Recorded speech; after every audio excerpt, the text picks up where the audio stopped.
Welcome, welcome, KY Go Digital Admin rock stars. We are so excited to have you here. I think the keynote session is just wrapping up, so we're going to get some fun music ready for you, and we'll get started here in just a few minutes.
Good morning, KY Go Digital rock stars. We're going to do a couple of intros here, and we're going to get rocking and rolling.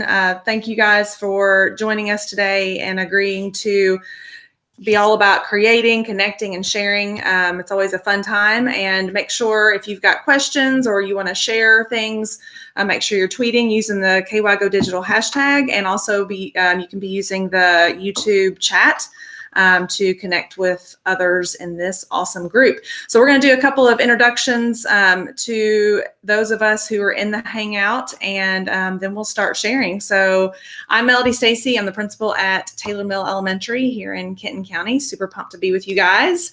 Right next to me, real live in person. I'm Kim Laughlin. I'm the assistant principal here at Taylor Mill. Chase, I see Chase is in the house. Hey guys, I'm Tracy Gough. I'm the Director of Student Leadership and Learning for Nelson County Schools. Welcome, Chase. Awesome to see you.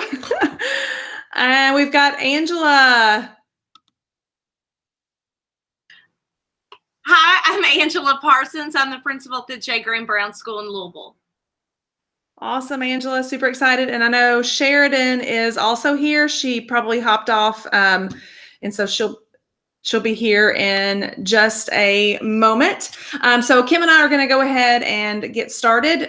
What we'll do is Kim and I have a little bit of time to share with you guys, and then we'll have Angela, Chase, and Sheridan, not necessarily in that order because I can't remember the order right now. And then there'll be some time for some Q&A if you've got that for us via the YouTube chat. So Kim and I are going to be here and just kind of Sheridan's here. Sheridan, you want to introduce yourself real quick? Q&A if you've got that for us via the YouTube chat. So Kim and I are going to be here and just kind of Sheridan's here. Sheridan, this is me. This is my fault. Hold on. If you've got that for us via the YouTube chat. Oh, I think Sheridan, that's you. If you can mute your YouTube chat, your YouTube channel.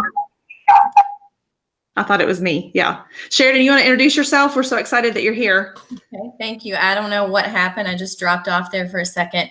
I'm Sheridan Barnett. Hi, Angela. We're both JCPS principals, and I'm at Height Elementary, and I'm excited to share and learn from you guys today. So thanks for inviting me.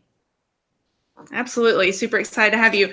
And this might be an appropriate time. I was telling Sheridan and Angela and Chase, this isn't your first rodeo, so you know how this goes. This is all virtual, which means it's super awesome, super cool, super convenient. But it also means there are going to be technical difficulties. Not if, there are going to be. So appreciate your all's patience as we kind of work through all of those. So Kim and I'll go ahead and get started. I'm going to share, I believe, my screen with you. If I can remember how to do that. Kim, do you remember how to do that? Yep. Where's the share? Oh, thanks. Screen share. So I'm going to share my screen with you guys for a little bit. And hopefully you guys will be seeing that now. So we are, there we go. Yeah, hopefully that's coming soon. I think so. Yeah.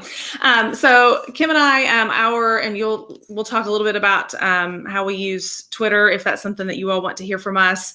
But our school hashtag is #TMGenius because we recognize that everyone has genius. So when we talk about getting your digital genius on, it's not, certainly I think I can say, it's not that we're geniuses. Yeah, I would agree with that. Digital geniuses. No. But it kind of goes along with our school theme and hashtag and one of our core beliefs. It's not showing up. So I wonder if you need to go back to that screen and click on our name because I think it's still has okay. Click on us. Click on us. There we go. Now they should start seeing our screen. Okay. Sorry guys. Like I said, we're is it working? Yes, no, maybe. Can somebody? Nope. There we go. There we go. All right. I think, are we rocking and rolling now? Yep, we got it. Woo-hoo. Okay. All right. Deep breath. Technology. So yeah, this is good morning. Welcome. I think I've done enough of that already, so we can just move on, Kim. Yep.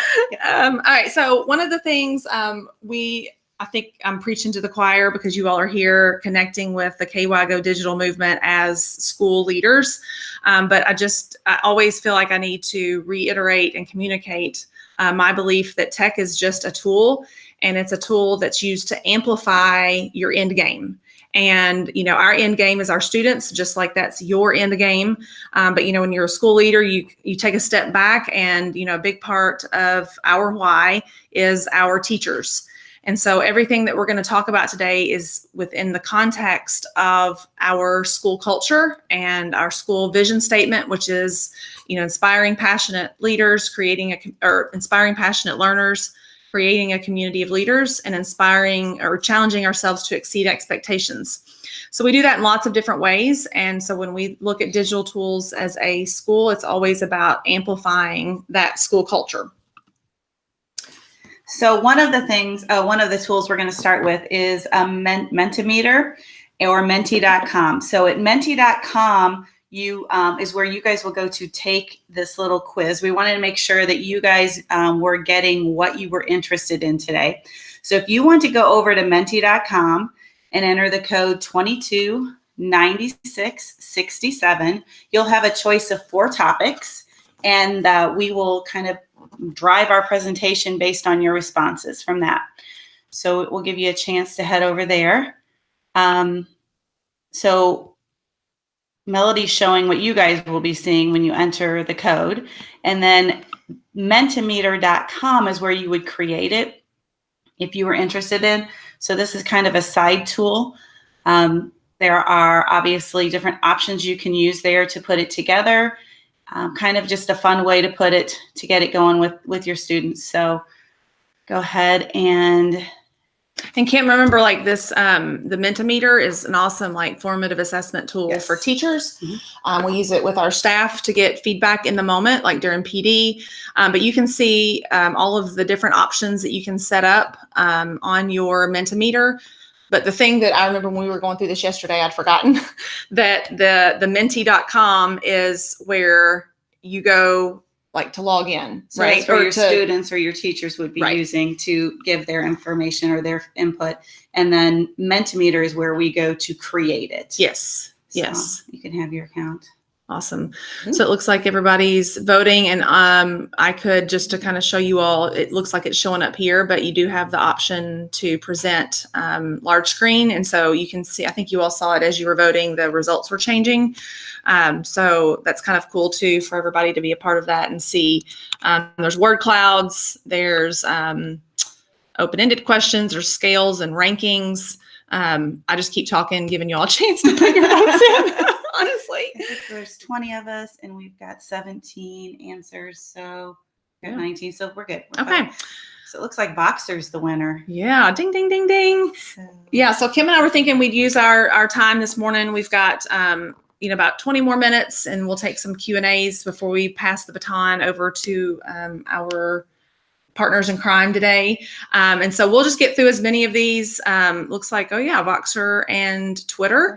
And then it's good. The summer book studies, honestly, the presentation that's linked in the notes, the summer book studies and the summer selfie challenge, I've got blog posts there. So if we don't get to those, then feel free to click on those things, and that'll pretty much explain how those work. So ready to start with Voxer? let's go to Boxer. Okay. All right. So help me out here. Oh, thanks. One of I your think- many tabs. I feel like you need Woohoo, to, you did it. you need to be driving, You did it Kim. on the first one. All right. Okay, so what are you interested in? You're interested in how we use Voxer, and boy, do we use We Voxer. use Voxer.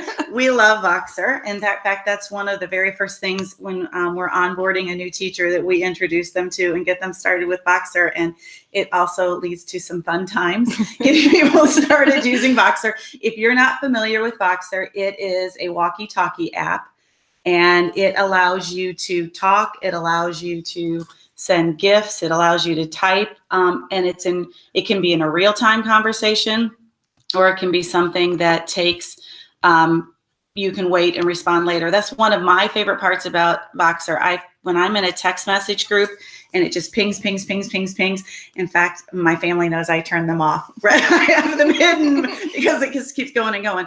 But Voxer is one of those that you can set it aside and get to it when you're ready. You don't have to interrupt your life to get to the Voxer. So I like that. I like that I can hear voice and not have to see you can lose so much in what is typed that you lose that tone of voice. So I really like that, being able to hear what people are saying. Yeah. And they also have some really great GIF options. That's a big thing at Taylor Mill too, are GIFs. We're all about the GIFs or GIFs. I don't know. Sorry, that's another that's been another Voxer chat. Yeah. And so the Voxer, I talked about how we use digital tools within the context of our culture, and we really value transparency and shared leadership. So Voxer is something that, helps us increase collaboration. Of course, we use Google tools and lots of things to increase that collaboration piece, but then communication. And so we'll talk about some different ways to use it and walk you through. So hopefully we'll get you catching the Voxer bug too. So I'm going to share back my screen here, hopefully. That work? Okay. So this is something that, and I need to put her name on this. Caitlin, our fearless leader for today, she's a Taylor Mill leader. She created for us because we do our summer book studies. Most of them, our summer book studies have multiple people, and a lot of times the excitement is so contagious that we have outside people, we have authors join them. Yes. And so Voxer's been a really neat way. Like when we started I'm getting into summer book studies a little bit, but when we started our summer book studies 3 years ago, we kind of were like, we're not sure how we're going to do this. Let's just try it. And Voxer really ended up being the easiest, best way to keep everybody engaged. You felt like you were connected and you were there and you didn't have to plan, okay, I have to be at a location at a specific time. I was able to keep up with Voxer groups on the beach while I was enjoying just sitting there and watching the ocean. I could catch up with it really quickly and then go back to my family and go back to reading my own books that I was enjoying on the beach. Yeah. And that's Caitlin's tip number 1. Keep up with the chat when you can. So it's not something that's just showing up on your home screen. You can access your settings and make sure that it's not. Now, some of our teachers like their Voxer notifications popping up all the time. We don't like that so much. I don't like the sounds. I turn the sound off right away. It's a terrifying sound. So I turn that off. I do have the number of boxes that I have pop up on the app on my phone, just so every once in a while I remember to go look and check it. Yeah. But that's the main reason. Why don't we show them real quick, Kim, like what Voxer looks like? Let me stop this just to kind of give you an idea. Just stop the broadcast. No, I stopped sharing screen. We're good. Oh, good. Okay. Sorry. It said stop broadcast. I was like, no. All right. So like, for instance, right here, I've got summer 19 book study leaders. So it looks like this on your phone. We'll show you. And so if I open that up, they're going to get a kick out of this. There's like a little button at the bottom and I can hold and talk and say, hey guys, we're doing KY Go Digital Virtual and we're showing everybody about Voxer. So yeah, there you go. Hope y'all are having an awesome day. And you can also have it so that once you touch it, it just keeps going. Mm-hmm. From personal experience, I would tell you to just make sure you have it set so that you always hold the button down, or you might be recording something you didn't really want to be recorded. So basically it's like a walkie-talkie app with a lot of other things. So we'll kind of show you, share your entire screen. So this is, feel free if you want to, I'm sure Caitlin will be fine. You guys using that if you want to get some of your staff on board with some quick Voxer tips. That's Voxer 101. There are 2 different ways that you can access Voxer. This is what it's going to look like if you log in through your computer. And this is what it's going to look like on your phone. You want to talk about kind of some of the different groups that you have? Yeah. So if you look at the one over here, we have, like, we could be doing individual conversations. We have a group of teachers going to the Behavior Institute in Louisville this week. So that was kind of our impromptu pop-up one so that we can keep in touch with everybody. Right now we're planning trip or who's traveling with who and that kind of thing. We have our book studies on here. Our admin team has one. We have one for our teacher leaders. So it's just a way to keep everybody going. And as you can see, you can type, adding the GIFs, and then there's also voice, which Melody just showed that a minute ago. Yeah, and you can even share, I mean, really anything that you could share in other ways, then you can communicate through Voxer. I'm thinking like sometimes I'll send out like a Google form or something, and I'll send it to teacher leaders and say, hey, have your team fill this out today. So any of that stuff. And it's really nice, just those kind of impromptu sorts of things. The other thing, and I think I've got this in the next slide, but we're talking about it within Taylor Mill, but we're both involved in outside professional groups. I'm in a mastermind through Better Leaders, Better Schools. And this is one, don't look at my unread messages, but that's kind of everybody in that Voxer group there. And then this is my particular, notice they're purple cows. I think KY Go Digital there, a little shout out. I may or may not have had something to do with that. But anyway, so even outside professional organizations, if you're a school leader, this is a really great way to get connected with mentors, with other people, because we all know school leadership can be isolating. And so just having that connection to the outside world is nice when people know what you're going through. So you want to talk about some of the different ways? Yeah, this is just some of our ways we have, obviously, with teacher feedback. So one of the things we've done is just left quick little messages about being in their classrooms and give them a little feedback. The admin team communication for us, that's probably one of my favorite ways of doing it. Like it's a vital way that we end up using that. The teacher leader group is another really big one as far as for sharing with our teacher leaders on keeping up with what's going on. And then if they have questions for their teams of what's going to be happening. and book studies. We do our book studies. It's a summer book study tradition. I know that was one of the choices on here. Mhm. And there's more information on our slideshow. It's really a powerful way to communicate. And I love the flexibility that the Boxer gives us. I think I love professional groups. Yeah, the professional groups. And then I think it's really nice just to have that option for teachers. Do all of our teachers use that to reach out to us like after hours? No. But the fact that they've got that available where they can send a Vox with using their voice and be like, hey, Melody, like, I'm sorry to bother you, but I'm really worried about this. Can you let me know what you're thinking? Whatever. I don't know. It's just, or even I need to tell you this before I forget to tell you. Yes. And I'll send that really or quickly. before the craziness of the day starts. Mm-hmm. The other thing that's nice, especially with the voice, I'll, on my way into school, I don't have a huge commute, but that, 10 or 15 minutes I have, as long as it's voice messages, then it's things that I can just play through my Bluetooth and catch up on that in the car. So that's, and even kind of talk without texting and driving. So that's nice. Here's the other little piece of nugget that's not on here. So just for tuning in live, here's what y'all get. It's your bonus. I found this little piece of nugget. I can't remember. It was like a Twitter chat or something. I got this little piece of nugget of information, and Kim and I were talking about it yesterday. We're going to start next year. We're going to have a Voxer chat with our entire staff, like custodians, IAs, secretaries. They're all on Voxer with us, and it is only going to be for shout outs and celebrations. That's it. And so, we've got like a shout out board that we do in the front office around the corner, things like that. But just in that neat, like in the moment where somebody can just shout out and say, hey, so-and-so just helped me, big shout out to them, or send a GIF, like high five. So we're super pumped about that. All right. So what else we got, Kim? I think that was all we had on Voxer, but Twitter was pretty close second. So do we want to hop over to Twitter? Sure. We've got like maybe 10 minutes. So let's talk about how we use Twitter at Taylor Mill. If you've ever seen the hashtag TMGenius, we use Twitter quite a lot around here.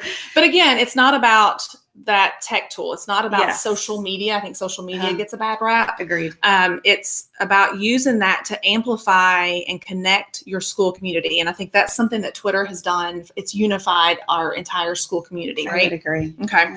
So a couple of the things just to think about and get you on the Twitter train if you're not already there. By the way, if you're not, big plug for Kim's PM session. She's got, what is it? Twitter 101. If by the time we're done, you'll wonder where Twitter has been your whole life. Seriously, like I joined Twitter. Can't remember. It's not been very long ago, I feel like, but in the scheme of things. But I literally I'm like, where was Twitter my first part of my professional life? I just can't imagine right now without it. Here are a couple of the reasons, and that both of these are George Couros quotes. If you don't follow him, he's the author of Innovator's Mindset. He's got great blogs, very active on Twitter. And both of these speak very clearly to two different reasons that we use Twitter here at Taylor Mill. The first one, we're all about positivity. And, when you've got schools, and actually I'll stop sharing this so you can see us. I don't want to be just a screen to everybody. I think about that George Couros quote, and when in schools, when there is a void of communication, negativity will fill it. Every single time it's going to happen. I mean, somebody's going to fill that void, and it's probably not going to be positive. So why not be proactive and start sharing all the awesome things? Guys, we all have awesomeness in our schools every single day.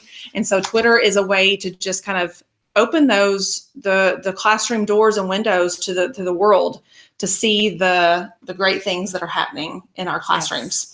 And so that's one, and I even think about, Kim, it's, we've all kind of faced those issues as school leaders when something happens and somebody goes to Facebook to rant and they're telling things that aren't true.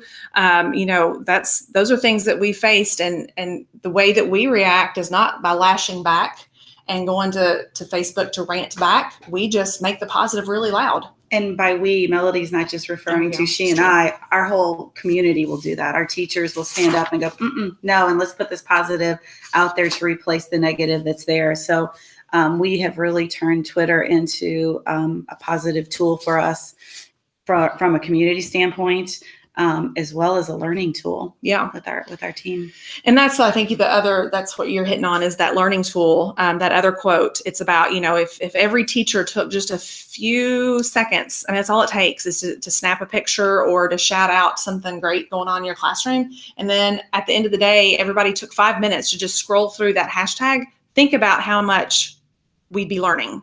And so that's really kind of the other reason, is that, part of our vision statement calls us to each be leaders. And that's not just a leader here in Taylor Mill, that's a leader out in the larger educational world.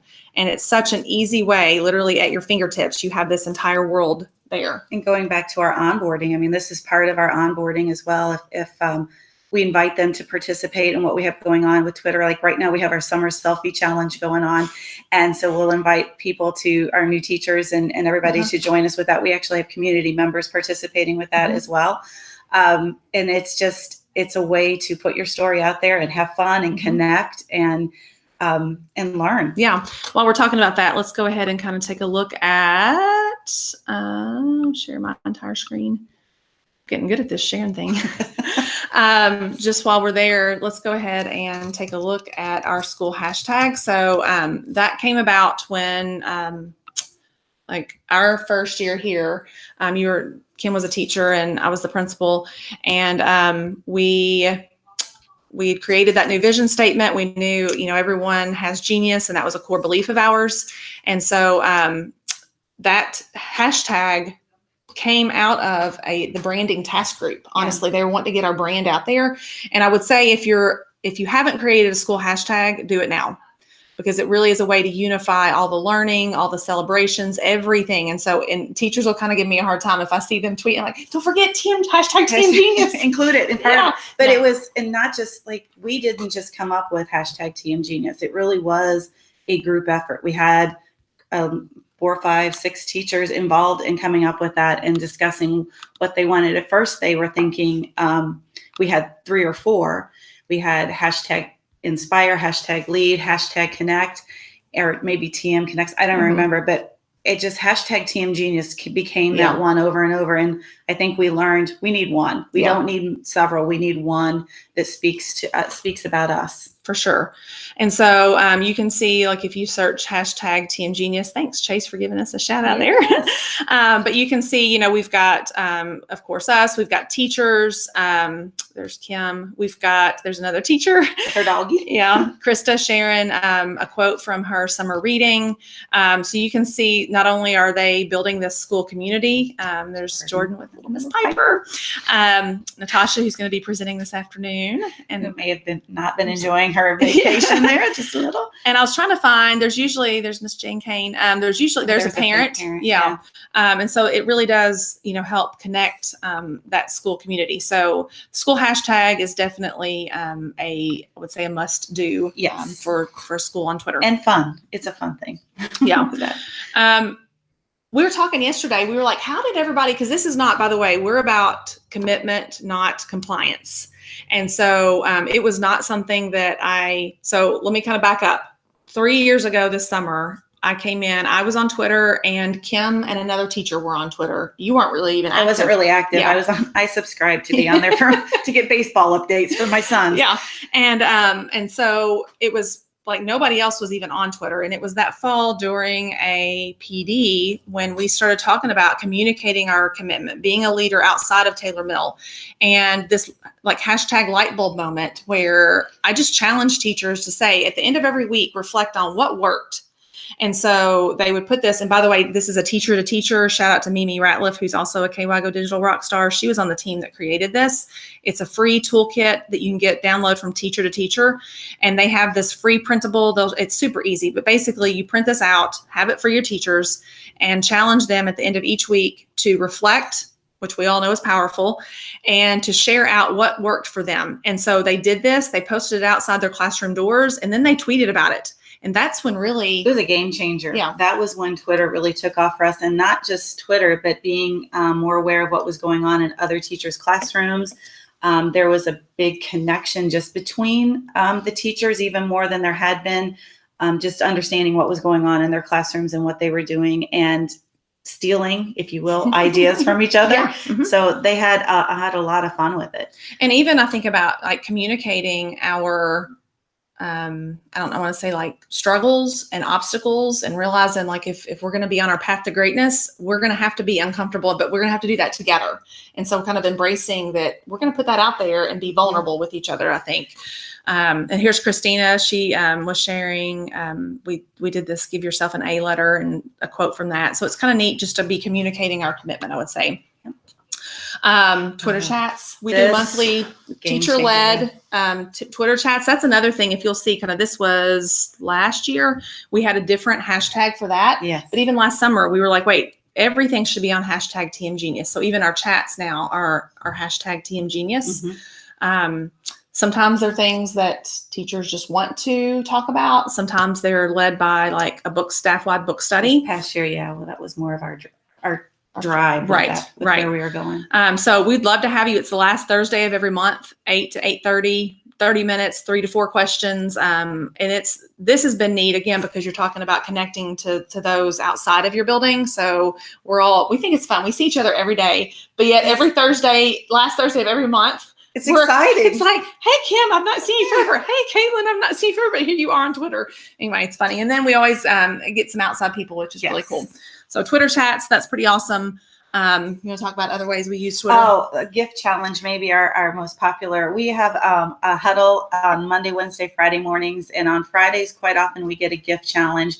When you get the power or the slideshow, it is linked. I guess it's not going to link now. There it goes. And you can see the rest of the what the responses were. But so this one is the groundhog saw a shadow. Reply with a gift now on your plans to survive until warmer weather. So it's we have fun with it, and that's so yeah. It's just we just have a good time with where we are and what we're doing. So the gift challenges, and we have a lot of people outside of our school participate in the gift challenge for sure. So big fun. Other things, this is Miss Grice, Taylor Mill leader, Natasha Grice, I should say, we're not in school. And she came to me, our spring break was super late this year, and she was like, hey, I've got this idea, like, what if we do this Happy Teacher Challenge and we post it on Twitter? And I'm like, yeah. So she did that, and it was neat to kind of see, she had different challenges and people tweeted those out. So that was kind of, that was encouraging and got us through that rough little patch. Yes, it was a positive event. Yep. And then personalized PD at your fingertips. This is literally this is the game changer for you as a school leader, for your teachers. Caitlin shared, our keynote speaker, something that she came upon on Twitter and found valuable, ideas that you pick up. It is the quickest, most personalized PD that you will ever be involved in. It really breaks the silos down, and you're able to learn from other educators what worked in their classes, what didn't work, and what could work for you. And then just learning from some really outstanding educators and professionals with that. Yeah. So I think we've just got a few minutes left in our section of time. So I want to kind of just say a couple of things. First of all, if you're wondering about our book studies and our summer selfie challenge, those are linked in the presentation. So feel free, connect with us at Melody Stacy, the L is a 1, and at Kim_Laughlin on Twitter. We'd love to learn with you.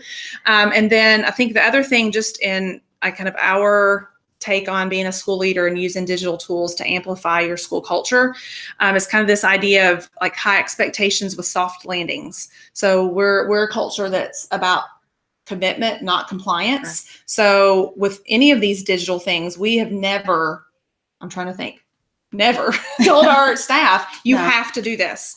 And to see, our custodians on Twitter and interacting and adding to our school culture, our secretaries, our teachers, that is really what being school leaders are. And so it's about kind of setting it out and saying, why don't you do this? But, we're going to be there, and it's okay if it fails. That's kind of part of it, right? Well, we do have a couple teachers who still have not downloaded Twitter, but they want to share what they're learning with their students. So they send it to us and we'll tweet it for them. This is true. So yeah, but I think, what is there 2 maybe? Out of our staff of 65 or 70, we've got, all of them using Twitter. So we have any questions that... Angela has been doing a great job of answering questions. Thank you, Angela. Thank you, Angela. We got your back when you're presenting. We've not looked at it yet. And I think there was a conversation between Twitter and Instagram. And Oh yeah, I'd be honest, I'm not on Instagram, and I don't. To me, Twitter was what was attractive to me, because that's where educators are. And so when I realized that I could be learning from Eric Scheninger and George Kuros and Katie Martin and all these people, and by the way, they interact with you. I know Beth Huff now, and it's like I can send her a question, and we share resources like that. I mean, that is because of Twitter. And so that's what attracted me to Twitter. I think there's lots of kind of maybe secondary schools that use Instagram because that's where the kids are. Yeah, I think that was part of the conversation too. That's where the kids are. Yeah. So Anything else? Didn't see anything. All right. Well, you know what? I need to find out who's next. I appreciate you guys. Hope you all learned some things and would love to connect. Chase, are you up next? Yeah, I believe it's me. All right. I'm passing the baton. Thanks, guys. I always like hearing the TM Genius story. You guys do great work, and very thankful to be able to connect via Twitter and some of these other things to see some of the stuff you guys do. It's a powerful thing. So thank you, guys. I'm gonna try to figure out the share button now. Here we go.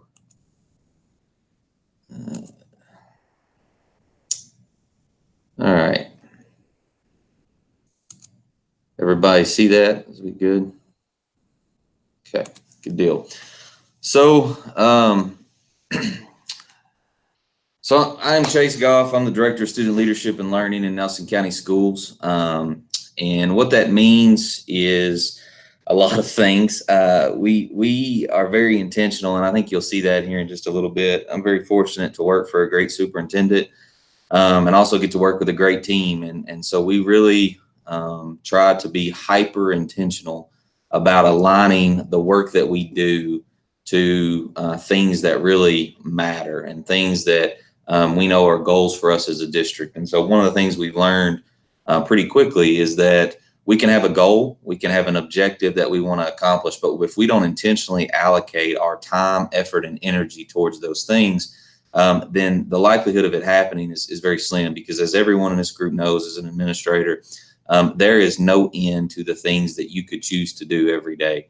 The amount of time, effort, energy, and that could go into random paperwork and compliance issues, and just making sure that things are the building's not on fire, so to speak. That those things can really consume your time, and so we try to be very hyper intentional about aligning ourselves and our time to those things. And so in my role, we have a couple goals. One of those is that every kid will have a student leadership experience as part of our school system. We also are really looking at what does learning look like for us. How are we going to really push the boundaries to say this is what kids are capable of and this is what we really want to do. And so my role really focuses on those kind of big areas. And like I said, I get to work with a great team here. Nelson County is a very special place, and we get to work with a great superintendent. And so that's kind of my work just a little bit. You see at the top that, we're going to come back. Our language and the way that we say things is really important to us. And so as we think about our shared purpose as a district, it really comes back to this idea that we want to empower the lives of our students, of our faculty, of our teachers, of our bus drivers, of our custodians, of our community. It's not just the people in our school system. We want to empower lives. And we feel like we do that through excavating the gifts of people. And so you're going to see several things that use that language. But really what that brings us back to is we have a shared purpose. So in all of our schools, we have 12 different schools. Our schools, the shared purpose that we all have is empowering lives of our kids, excavating their gifts to allow them to have a pretty incredible future story. And so really all that is to say that this technology, and Melody hit on it, and I'm going to hit on it again. It's really using it to be able to do things that really matter when we come to empowering lives of kids. We can spend a lot of time doing things that really don't matter. So tech is really just a conduit to be able to do stuff that really does matter. This is a great quote from Craig Rochelle. I should have cited him here. But Craig Rochelle has a great podcast, and I think it's very true for us today. When the leader gets better, everyone wins. And so the reality is you're making an investment in yourself today. You're making an investment in trying to get better as a leader. And when we do that, we know that everyone wins. We know that our teachers win, our students win, our staff wins, everyone wins when we get better. So just to begin the day, I want to thank you guys for investing your time in this. I love Kentucky Go Digital. I love the movement. I love the people. It is incredible because it's really based around this idea that kids and adults need these transformative experiences, and tech is a way to do that. And so investing in getting better is something that's really important. A few things, I guess, to start. We talk about shared assumptions a lot, and shared assumptions really matter because we could be talking about lots of different things and really not have a basis for what we're really trying to get at. And so you're going to hear us talk about a backpack, and we have several things that play off that because the reality is our work is not about technology. Our work is about providing life-changing experiences for kids. And so when we talk about that, the reason we use experiences is because really, if you think about your life, you think about what got you to this moment, it's really an experience you had with a teacher, or an experience you had as a student, or an experience that you had somewhere in your 13 years of schooling or college that made it to the point that you wanted to become an educational leader. I use the example a lot of becoming a father. When I became a father, that experience was transformational, and it still transforms me to this day. And the same thing's true with what we want to provide our students. And so when we think about a backpack and we think about filling our backpack, we really think about what experiences can we give kids that allow them to come to life and excavate their gifts. And so we make really bold statements about that. We want every kid to have a caretaking experience in their school day. We want every kid to have an opportunity to have a student leadership role in their school day.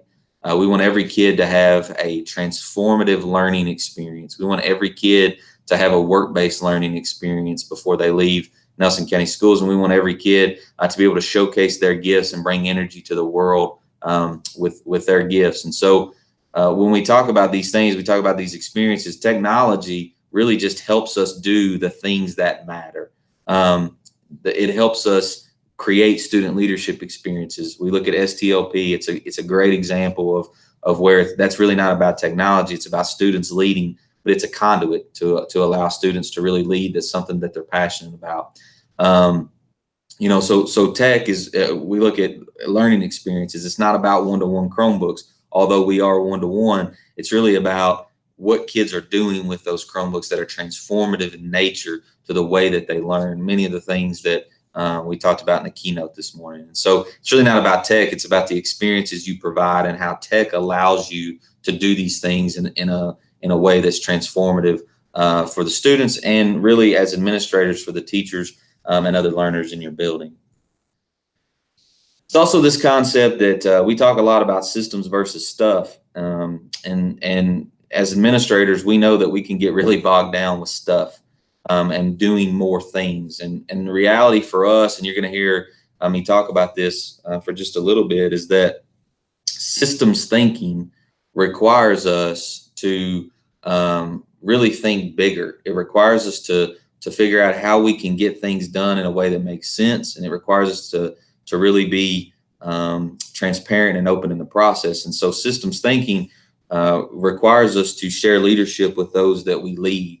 It requires us to plan for future, plan for what we want to happen. It allows us to cleanse our systems, refine the language that we use. There's power in Melody and Kim talking about genius, and every kid that walks into Taylor Mill feeling like a genius. We feel like it's powerful for us to say to our community that every kid is gifted. Every student in our school is gifted, and our job is to excavate the gifts of our kids. So that language is so important. It's systems thinking is very open. We are highly transparent in everything that we do. We use Google and Google systems because it allows us to be highly transparent. People can see we have a impossible pride deck, And that slide deck, it's really just a fancy Google slide deck, is really open for anybody in our school community to see. And it allows anyone at any point in time to see meeting agendas. It allows them to see what we're working on, stuff that's in our head as we build things and create things. So it's very open and driven. It's process driven, and there's shared accountability in it. So, we know that in order for us to get better at systems, we have to have this level of accountability for it. And you'll see how we kind of do that versus really just doing more stuff. And I think for far too long in education, we've just done things. We have a list of things on a to-do list, and we just do them. And what technology allows is for that to go away. Technology allows some of those things to be automated, to be system driven, to where our time can really be spent on creating powerful experiences for really the things that matter. So as we think about technology, that's really where we land in Nelson County. So I'm going to show you just a few things that we do to really leverage tech in a way that creates this system thinking, allows us to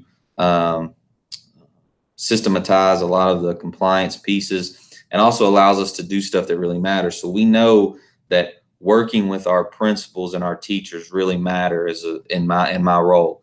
So every we're in schools every 3 weeks this year. We have 12 schools, so essentially every Tuesday and Thursday we were in schools, and we were in classrooms, and we were in working with principals, and we were doing those things. And the reality is, it's great to be there, and we need to be there because we learn and we grow.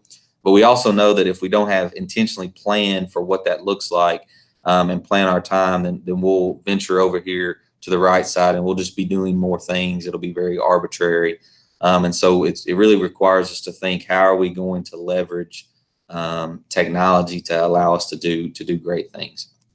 So when we think about alignment, one of the things that's really important for us is to think about how we align everything in our school. And so what I'm going to show you today kind of ventures on here on the right side about impossible backpack planning and pride points. But really it starts on the left side about this community-centered vision, this idea of shared purpose and shared language and shared values and what that means for us in Nelson County.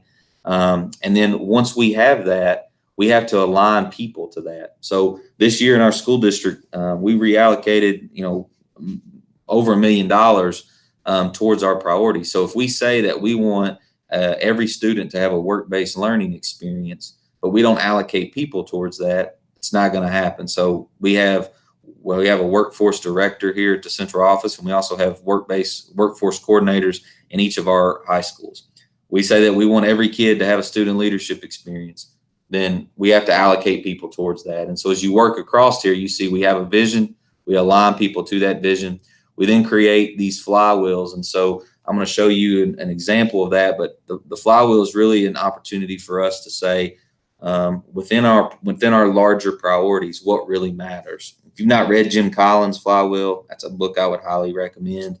It's a 35-page monograph as an extension of Good to Great. But really the concept is that great companies, and he uses companies because it's a business book, they don't randomly do things, it's very systematic, and it's not like one thing that they do that makes them great, but it's a series of really good decisions over time. And so what is our flywheel pieces that if we do this over and over and over again, allow this to come to life? So we have shared vision, we align people to that, and then those people are engaging in very specific activities to bring this purpose, this priorities to life.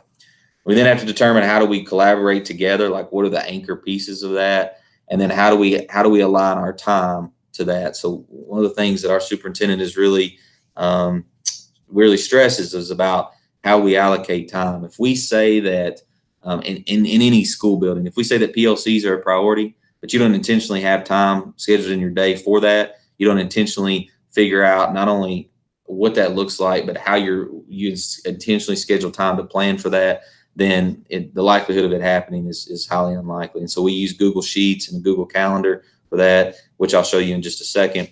And then the last piece, and this is really where we've probably grown the most over the past few months, is this idea of backpack planning and what that looks like to bring all of this to life. Because what we realized was we started working on this team piece. We started working on what it meant to for us to have job descriptions that mattered. And then we started talking about this evaluation piece and how we want to really ensure that we have alignment between our job descriptions and how we evaluate people. But then we realized that the whole missing piece there was what really mattered. It was, what are people learning? How are we growing? How are we connecting and collaborating together? What are we building together? What are we making together? What experiences are we providing kids? And that's all that stuff in the middle that allows great things to come to life. And so the backpack plan is really our attempt to do that. So I'll show you just a little bit of how we use some of this stuff, and then I'll be glad to answer any questions that anybody might have. So this is an example of our backpack plan, and this is really in its infancy. We are still growing with this, but really this is just a slide, and we've designed it for us. But the idea is that every person in our school district, whether you're a district level leader like myself, you're a school leader like a principal, you're a teacher in a classroom leader, you're a facility leader, you're a transportation leader, whatever you might be, the idea is that you have a backpack plan. And that backpack plan allows us to align what are our goals as a district, what are your priorities in the role that you're in, what actions, the flywheel concept, are you allowing to bring to life that priority, and then what are you doing throughout the year that allows that to happen. And so this is my backpack plan, and like I said, I've been working on this for a couple months, and we're still kind of flushing some things out, but you'll see here some things. So these are some of our goals. We're very bold in our goals. These goals were laid out by Wes, our superintendent, when he got the job. And it's really about what experiences do our kids are transformative for our kids. And so those are goals that really pertain to me. We've got several goals. Those are the ones that I really think about a lot. And then from those goals, I'm able to say, okay, these are really my 3 priorities in the role that I'm in. So student leadership is a priority of mine. Community-centered learning is a priority of mine, and then backpack planning. And so this whole professional learning and growth is kind of is really my 3rd priority. And so from there, you're able to see what exactly I'm doing, and then where am I collaborating with people throughout the week or month or whatever that might look like. And these are all linked on here. And so if I'm looking at working with our student leadership directors, so next year each of our 2 high schools will have a student leadership director who's responsible for bringing this goal to life for every kid to have a student leadership experience. So if we really say that's a goal, we have people in each of our high schools that are bringing this goal to life. And then this is really just a opportunity for us to collaborate and connect together. So it's just it's a simple link on the slide deck, but you'll see we've started to build theirs. And so these are our 2 student leadership directors, and you see this is the flywheels that we're creating together. You can see what those look like. And so for theirs, their priorities are leader empowerment and growth. How are we working with people that work with student leadership organizations? We expect our people to teach courses. So our student leadership directors will teach a student leadership course. Our backpack leaders, which are kind of a digital learning coach for us, they will teach a course. Everybody does that. And then student leadership energy. And so really this whole branding conversation and what that looks like. And so you can see on here, really from my backpack allows me to collaborate with different people that I work with. So Gifted Minds is how we have branded our special education. So I get to work with our special education director. She's great. So this is our slide deck that we use that has her priorities, her flywheels, how she's bringing those to life. So really, once again, this allows me to go wherever I need. We've had conversations around literacy. This allows me to bring up those conversations that are linked on here. So the idea is that this slide deck, or this one slide, is my backpack plan that allows me to see what are my goals, what are my priorities, who am I working with to bring this stuff to life. And then as we get going throughout the year, we'll see some of the rest of these things come to life. So our goal is that every school will have a student leadership team, and that we have a district student leadership team that's made up of students, student leadership directors, different people. At the school level, there'll be student leadership team as well. So when we begin that process, this will be a link to a slide deck or something that we're using to bring these student leadership teams to life. And it'll be right here. Next year, we also have backpack days. And so that was a decision that our board made to allow us to take away some of the instructional days in an effort to allow our teachers to bring some of these things to life. And so we have days that are kind of like school-based days, which is this Impossible Connect. And then we have backpack days. And so as our student leadership directors begin thinking about, and the student leadership team begin thinking about, what do we want to do on these backpack days, then this will come to life here. And that's really the idea behind that. And then when I work with Superintendent Bradley or other people, and I'm thinking about, okay, what is my next action? What is my next step? That's where the pride point, the last column, comes in. How am I bringing this to life? So in one slide, one place, I'm able to see the goals of the district, my priorities as a leader in that district, how I'm bringing those priorities to life, who is leading those priorities with me, what is the learning that's taking place, what are the experiences that are taking place that allow that to become exponentially better, and then what am I doing each and every day to try to cleanse, clarify, prioritize certain things. So it's in one spot. So the idea is that everyone has a backpack plan. It's an ongoing conversation. This is where we land when we collaborate. So if I'm meeting with our district library media specialist, if I'm meeting with our gifted minds director, if I'm meeting with our technology team, if I'm meeting with our backpack leaders, if I'm meeting with whoever, we begin with the backpack plan, and everything that we do is aligned to that. And the reason it's a backpack plan is because it's experiential for the people that are leading that as well. So really, this is just a slide deck, but we designed it in a way that's very interactive, that links things, that it all comes back to this one place. It's an ongoing conversation, and we're continually thinking about how we can make that better. So the backpack plan really helps us clarify and simplify what are we actually trying to do. Because once again, if we don't get very explicit about identifying what our priorities are and what actions bring those priorities to life, then I can spend a lot of my time, dealing with ESS reports and gifted and talented surveys and DAC assessment work and all of those things. And I still have to do that, but I'm able to spend a lot less time doing it because I'm focused on things that matter. I'm focused on the priorities we have as a school district. And the time conversation becomes really important. So that's our backpack plan that I think allows us to see kind of where we are. So this then bleeds into our next conversation about how do we really intentionally align time to bringing the backpack plan to life. So I can say that my priority as a leader is student leadership, and I want to bring student leadership to life in a variety of ways. But if I don't specifically allocate time to bringing my priorities to life, then it will never come to being. It will never happen because, I'll get bogged down with everything else. I know my nature. So we use Google Slides for the backpack plan, but then we use the Google Sheets to really start to think, okay, where does all of these pieces fit? Where do we need to specifically allocate time to bring some of this to life? So we have a sheet called Impossible Calendar Mapping. And just to give you an idea of what it looks like, so this is my example. This is the superintendent. This is his. And then this is mine. I'll walk through mine a little bit. So as I said, my priorities were this. And so these are some things that I have to do in order to bring this work to life. I have to, when I think about student leadership, I have to have opportunities with student leadership directors. When I think about student leadership, I have to have a resource planning conversation with our finance officer.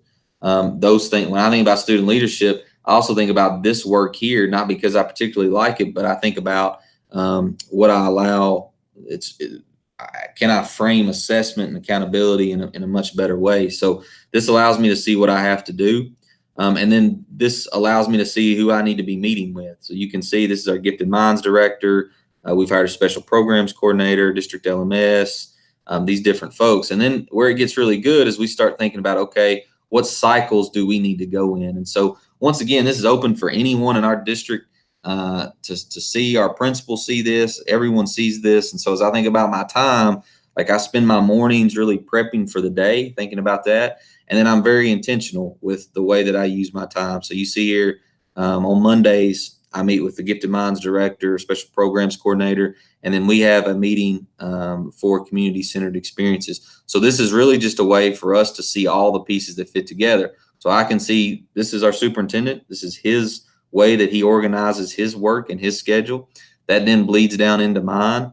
And we're building these summers. So we just deleted everything from last year. So you can see this is our Director of Community Health and Engagement. How are we really utilizing the time that we have to bring to life the priorities that we have as a school district? So if student leadership is a priority, you can see here where I have a lunch with student leadership directors on Wednesday.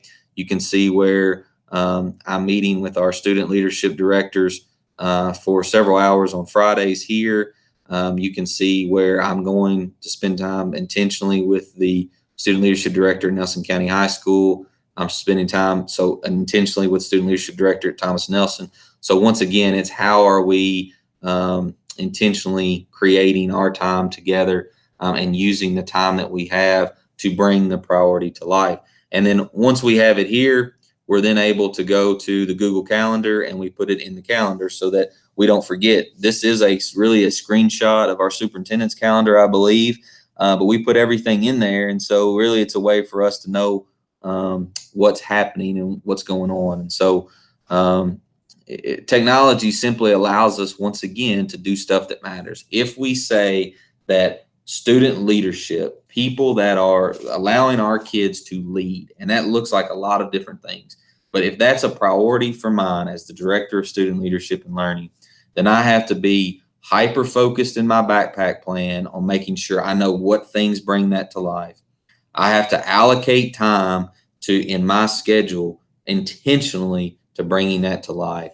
And I have to make sure that I stay up to date and I'm using it. And so technology just allows that system to come to life. It allows me to ensure, if I go back, that I'm aligning my backpack plan with the time. That time is aligned with anchors that of collaboration that I have, and it's all comes back to the purpose and priorities that we have as a school district, because we believe that student leadership is one of the ways that students excavate their gifts and they live empowered lives. So I have to make sure that my time is devoted to that. And technology allows it all to happen in a very transparent, open systems collaboration space. So we ask this, if you're like, okay, well, I'm a building leader, I'm not a district leader, I think the same thing still applies, and our schools do the same thing. So our schools have a slide deck that everyone's backpack plan is in. So if we were to go to Foster Heights Elementary, Jeremy Hill, who's the principal in that building, will have a backpack plan for all of his teachers, and all of his teachers are doing the same thing. What are my priorities as a teacher this year? What are the goals that I have that are aligned to district goals and district priorities? How am I bringing those priorities to life, and how am I spending my time bringing that to life? So if you're a teacher and you say that, you know, one of the things that you want to explore is maybe one day you want to be a counselor. So you want to be a part of caretaking in our schools. Well, if we don't provide you an opportunity through your backpack plan to explore that and do that, then we're really not growing you as a person, growing you as a leader. So this backpack plan exists for every teacher, every person in our district. And I think one of our next steps will be thinking about, what does this really look like for our students? That's some of our conversations currently. How do we have backpack plans for our students and allow them to really start thinking about what are their goals? What are their priorities for a year? How are they growing? How are they developing? How are they bringing to life the things that we know are important? So that's kind of where we are with that conversation. One of the other things that we've done too is we have really used technology to align some of our work for our CEP and the way that we evaluate people. This is example slides from our slide deck, but you'll see this comes back right here. The flywheel for student leadership, recruit, retain great people. You see that was a priority. Building a shared vision, leading powerful experiences. This is our work of our student leadership directors.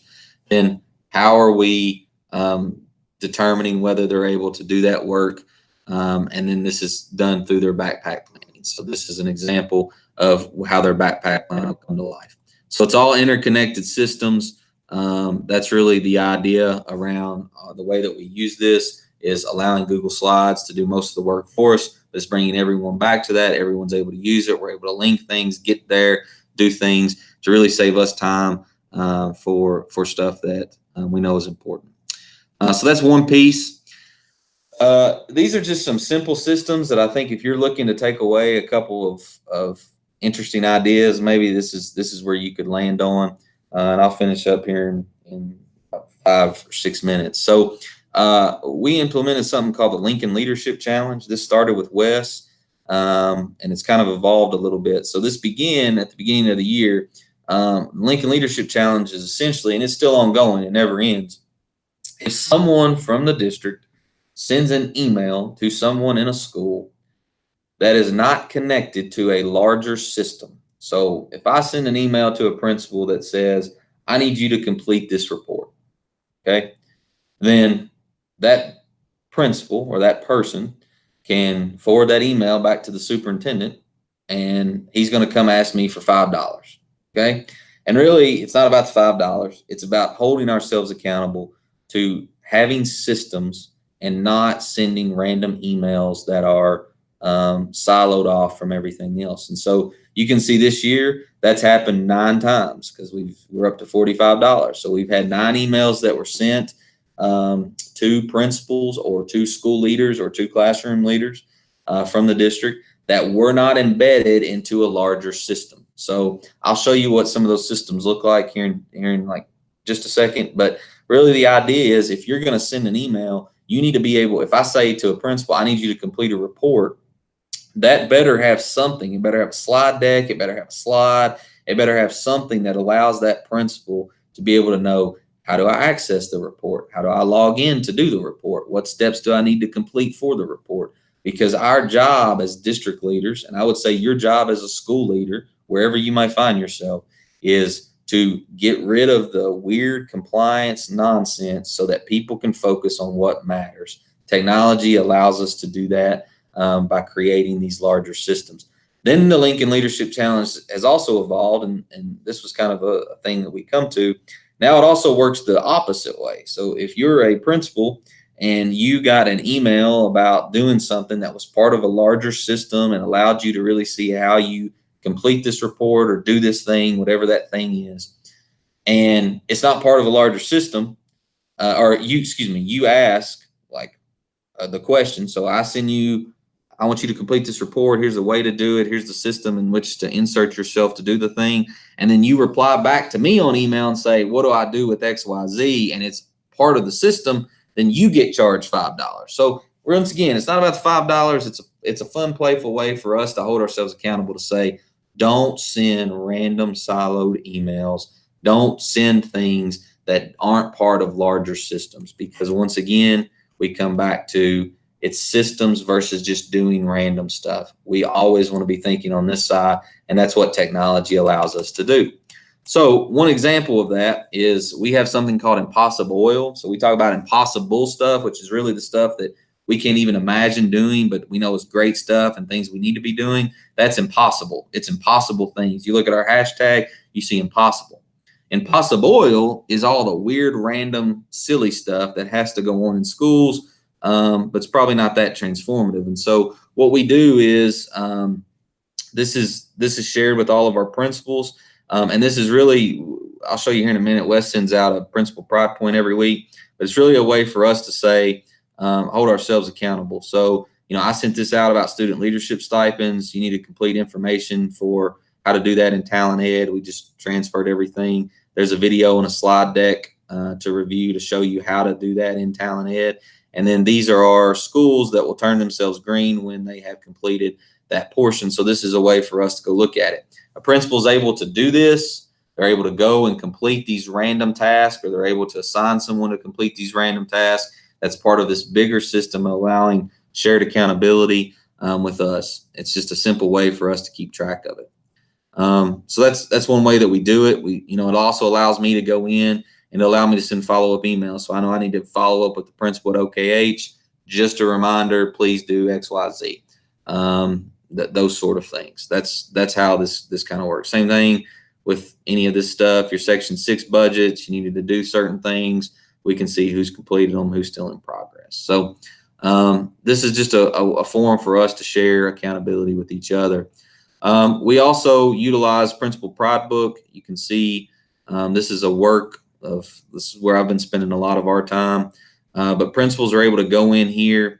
They're able to see, okay, in September, okay, we know that in September, one of the things that's going to be due by September 30th is an overview of our NTI plan. We participate in NTI. So if you're a principal, you have access to this book. In September, some of these things are coming up. This is when community brew is happening. This is when board meetings, so on and so forth. This is linked from a spreadsheet. So we're able, like if someone else uses this for counselors or whatever, we're able to update the links when that happens. And then if I go down there and say, okay, I know I need to do this general overview for NTI, I need some more information about that. Here's a one-page document that has all of our stuff for NTI planning. We have a one-page document here for ESS things. So if they have something due for ESS, here it is. When they do school report card, here was videos for teaching them how to do that, what they needed to look like. So if I'm a principal, I'm able, and this comprehensive, the CSIP planning. If I'm a principal, I know I got CSIP information due. I've got screencast videos that show me how to do it. I know what's due when, and it's also up here on their Pride Path, so they're able to see, in November, I'm going to have, or October, I'm going to have certain things done for NTI. I need the needs assessment, whatever done for CSIP. So it's really just a way for us to hold ourselves accountable and really provide a system for our principals so that we're not sending emails and sending random things to them. This is a form of a living calendar. What we found was living calendars work incredibly well for schools. It's really difficult when you're a district leader because trying to keep up with, 12 different living calendars and not having them consolidated was tough. So we moved to more of a Pride Path, which is like just a Google Sheet type document. So we also send out the Principal Pride Weekly, which is our kind of last tool here that really allows Wes and myself, who works primarily with principals, to think about what are our messages for principals. What are we wanting to send? What are we wanting to talk to them about? So you can see here, find one that's pretty simple. So this one was from 514. We talked about traditional assumptions versus impossible assumptions. We're able to celebrate them. This goes out in a screencast video, so we're able to make this very simple. And then these same impossible oil things that you see here are what was also aligned here. So the principals are getting this in a weekly message. They're getting a video of Wes speaking to them about different pieces. They're able to see what's coming up on the docket. And then they have a system to ensure that they have all the resources they need to complete it. And there's a system of accountability for us to make sure that it's getting done. So those are just some ways that we try to leverage technology to do stuff that really does matter. We know we can spend a lot of time doing things that don't matter, and that's not our goal. So anyway, that was some things that we have. I don't know if there's any questions. I'll be happy to answer anything if anybody has anything going on. Chase, thanks so much. I always love listening to you and the awesomeness that you and your peeps create. It's just incredible. I'm always like, oh my gosh, I've got to go back and rewatch all this. Really, lot of neat things there. So I appreciate you sharing today. And if you want to, I think we were trying to monitor some of the questions, but there were a couple that in the YouTube chat that are for you. I was like, I don't know, Chase is going to have to answer that one. We're gonna go back. We're gonna go ahead and Sheridan, are you ready? I am. All right. Well, we're passing the baton to you. Okay, I'm going to go ahead and share my screen. Okay.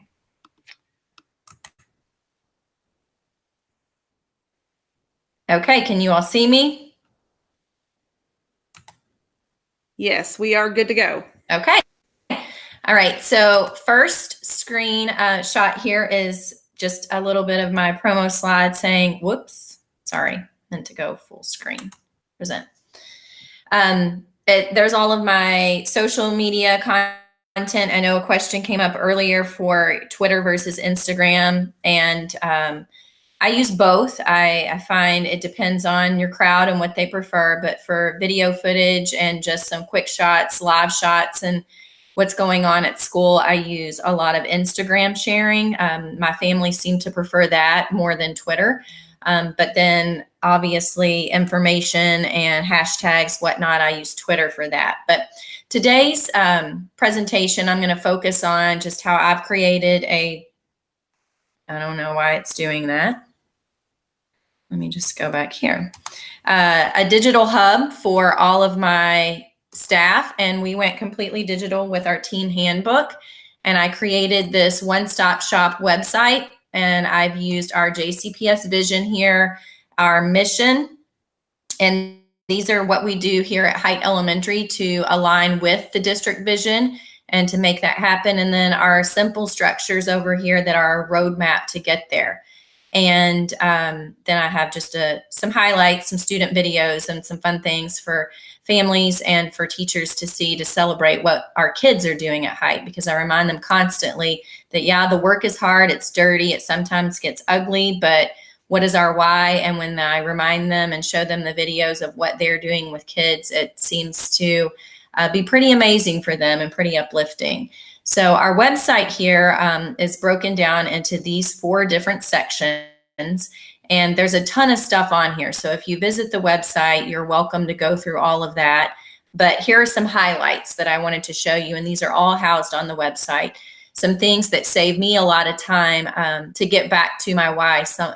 Similar to what Chase was saying, we all get bogged down with the mundane and the day-to-day and the compliance issues in leading a school, but we have to remember our why. And as much time as I can save with the compliance issues, then that allows me to be in classrooms, visible, and interacting with kids and staff. So here are some things that are all listed in my website, and I'm just going to go through a few of these, and then I will show you where they are on the website here in a minute. But one thing I realized that personal leave requests I was spending a lot of time managing this. And I'm a family first kind of philosophy with work. I know that all of my teachers are moms, or sisters, or wives, aunts, mothers, all of that. And so family takes precedence, because if you can't take care of your family, you're not going to be able to take care of your work family. So I do allow them to submit for arriving late or leaving early for some routine things, if they have to take their kid to the dentist and all of that. So I created this form that they complete there, and they just enter their date, and then it auto generates an email to me saying that someone's completed one, and then I respond and approve it. And then that way I have a record of anyone who is maybe misusing the favors and the opportunities there. Then I have my disciplinary referral. That has saved a tremendous amount of time, and we just use the ABC log here, and it is a shared document. It's housed on the website, and whoever needs to create the disciplinary referral just goes and clicks on it, creates a copy, and then they share it with all of the administrative team, the office staff that's responsible for printing and entering the information. And this way we only actually use one piece of paper, and we are able to complete the action by administrators in a very timely manner and get it out to send home with kids if necessary by the end of the day. And then I keep it all saved in a Google folder in my drive, specific for some of our high flyers for each kid's name. So that way I have that data for further review. We also have our school calendar, which I'm not going to show you that, but it's a Google Calendar.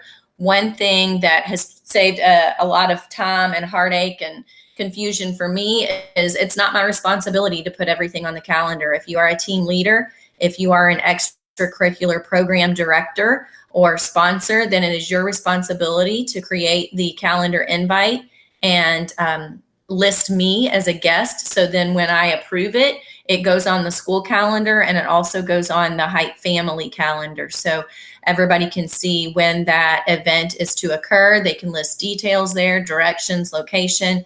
And then if that changes, then they are responsible for changing that on the calendar.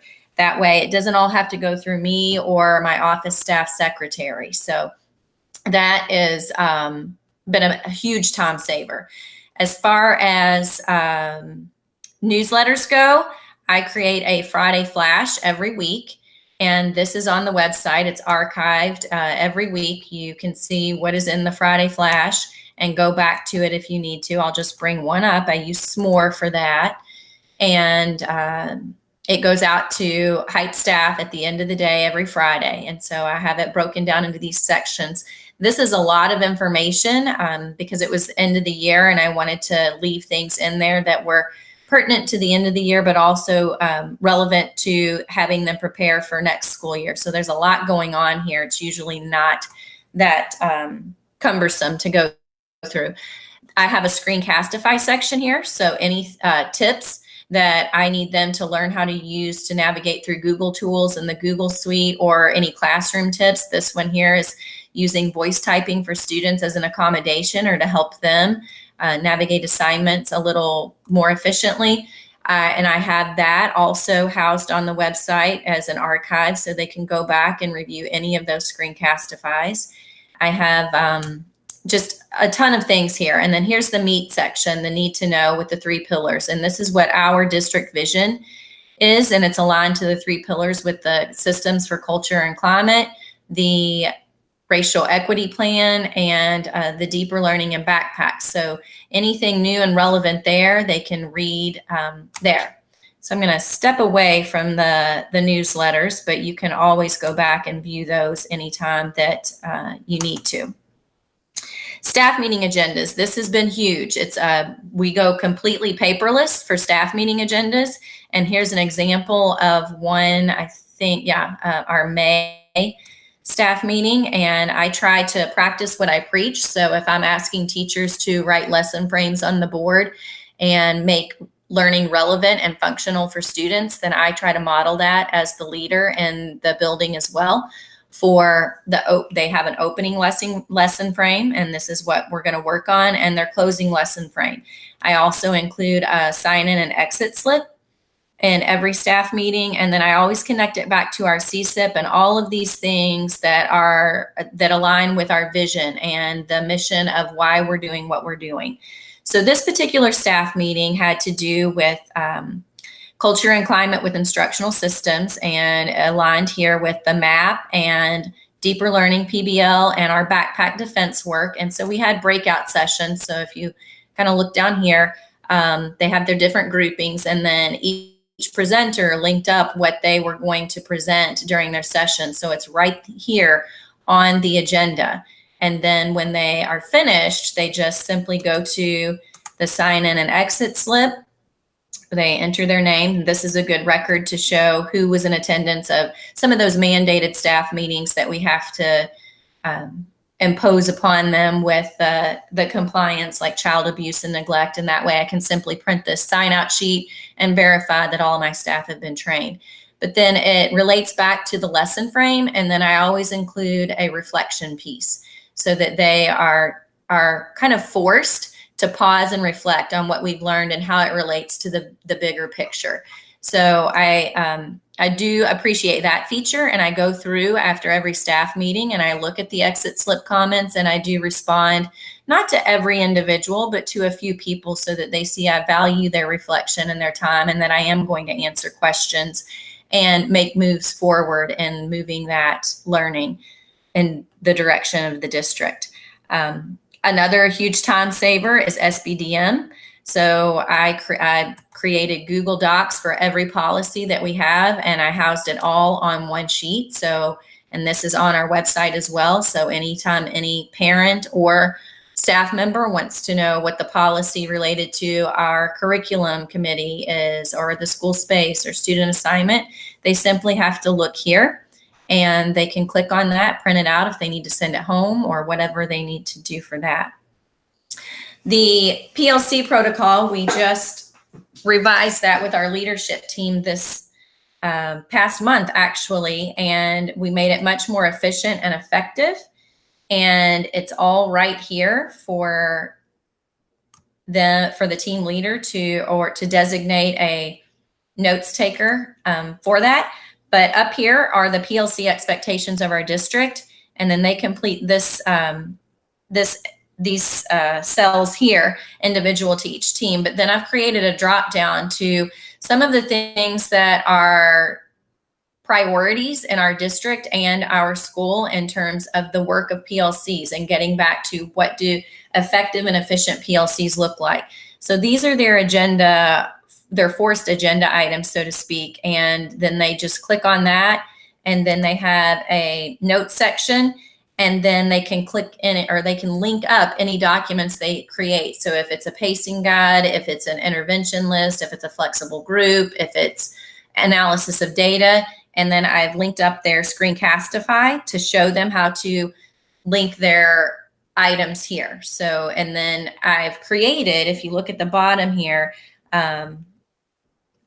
this Hangouts is in the way, but I've created a copy for each week of the school year. So their entire PLC work for the entire school year for 36 weeks is all in one document. So if they need to go back the following year or in December and kind of realign their work and see where they've gone and what they've done, then they have it right here and they can modify it and adjust it as needed, but they have the entire year's work in one sheet.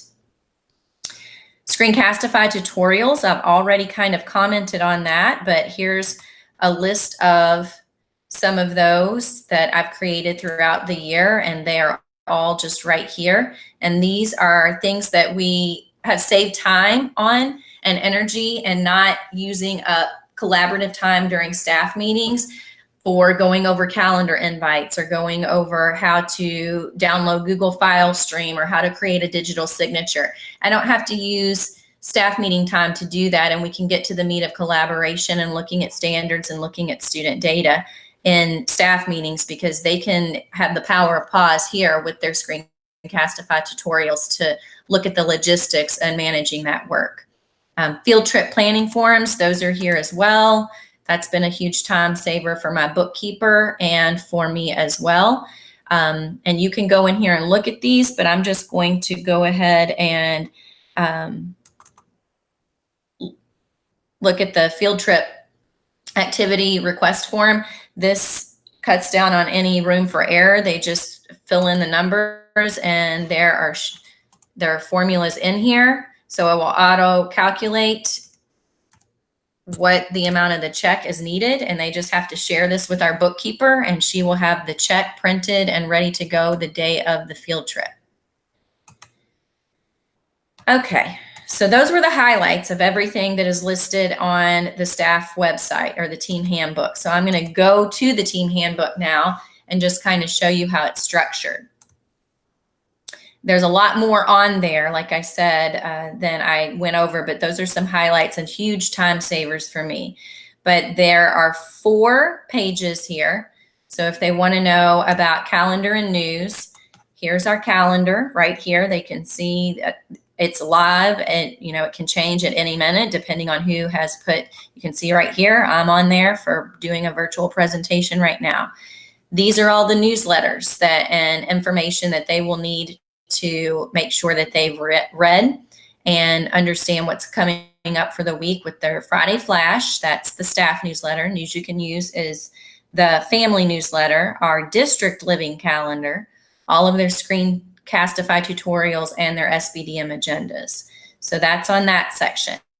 If you want to look at PLCs and tools to plan their school year and their units, that's all right here. So we've got our curriculum frameworks, our backpack skills and deeper learning folders, our master schedule, our PLC share drives, the protocol here, our literacy project, and our feeder cards and class lists. These were huge time savers for us as well. I'll just click on as for administrators, I sent this out to all staff, and it was something that they had to create and suggest, and they went through, and you can see the directions for completion here, but there are formulas inserted in here. So each time that they added a boy or girl to their class list, it would calculate a formula. And then obviously right here, I have my totals, my total enrollment here, and it's based on all of the totals from each of these sheets. So that way I'm not constantly having to check the enrollment guidelines on Infinite Campus for that. When I add a kid to a class list, it automatically updates this. And it was a huge time saver rather than my office staff having to shuffle through all sorts of sheets to create class lists and make sure we had diverse classes.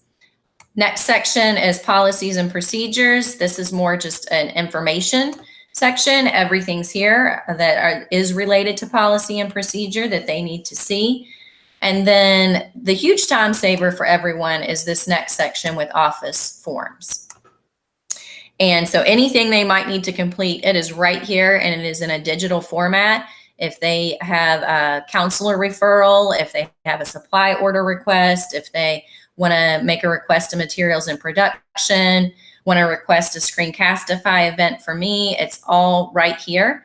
And they can access the form, complete it digitally, and share it with whomever they need to share, whether it's our secretary, our attendance clerk, our bookkeeper.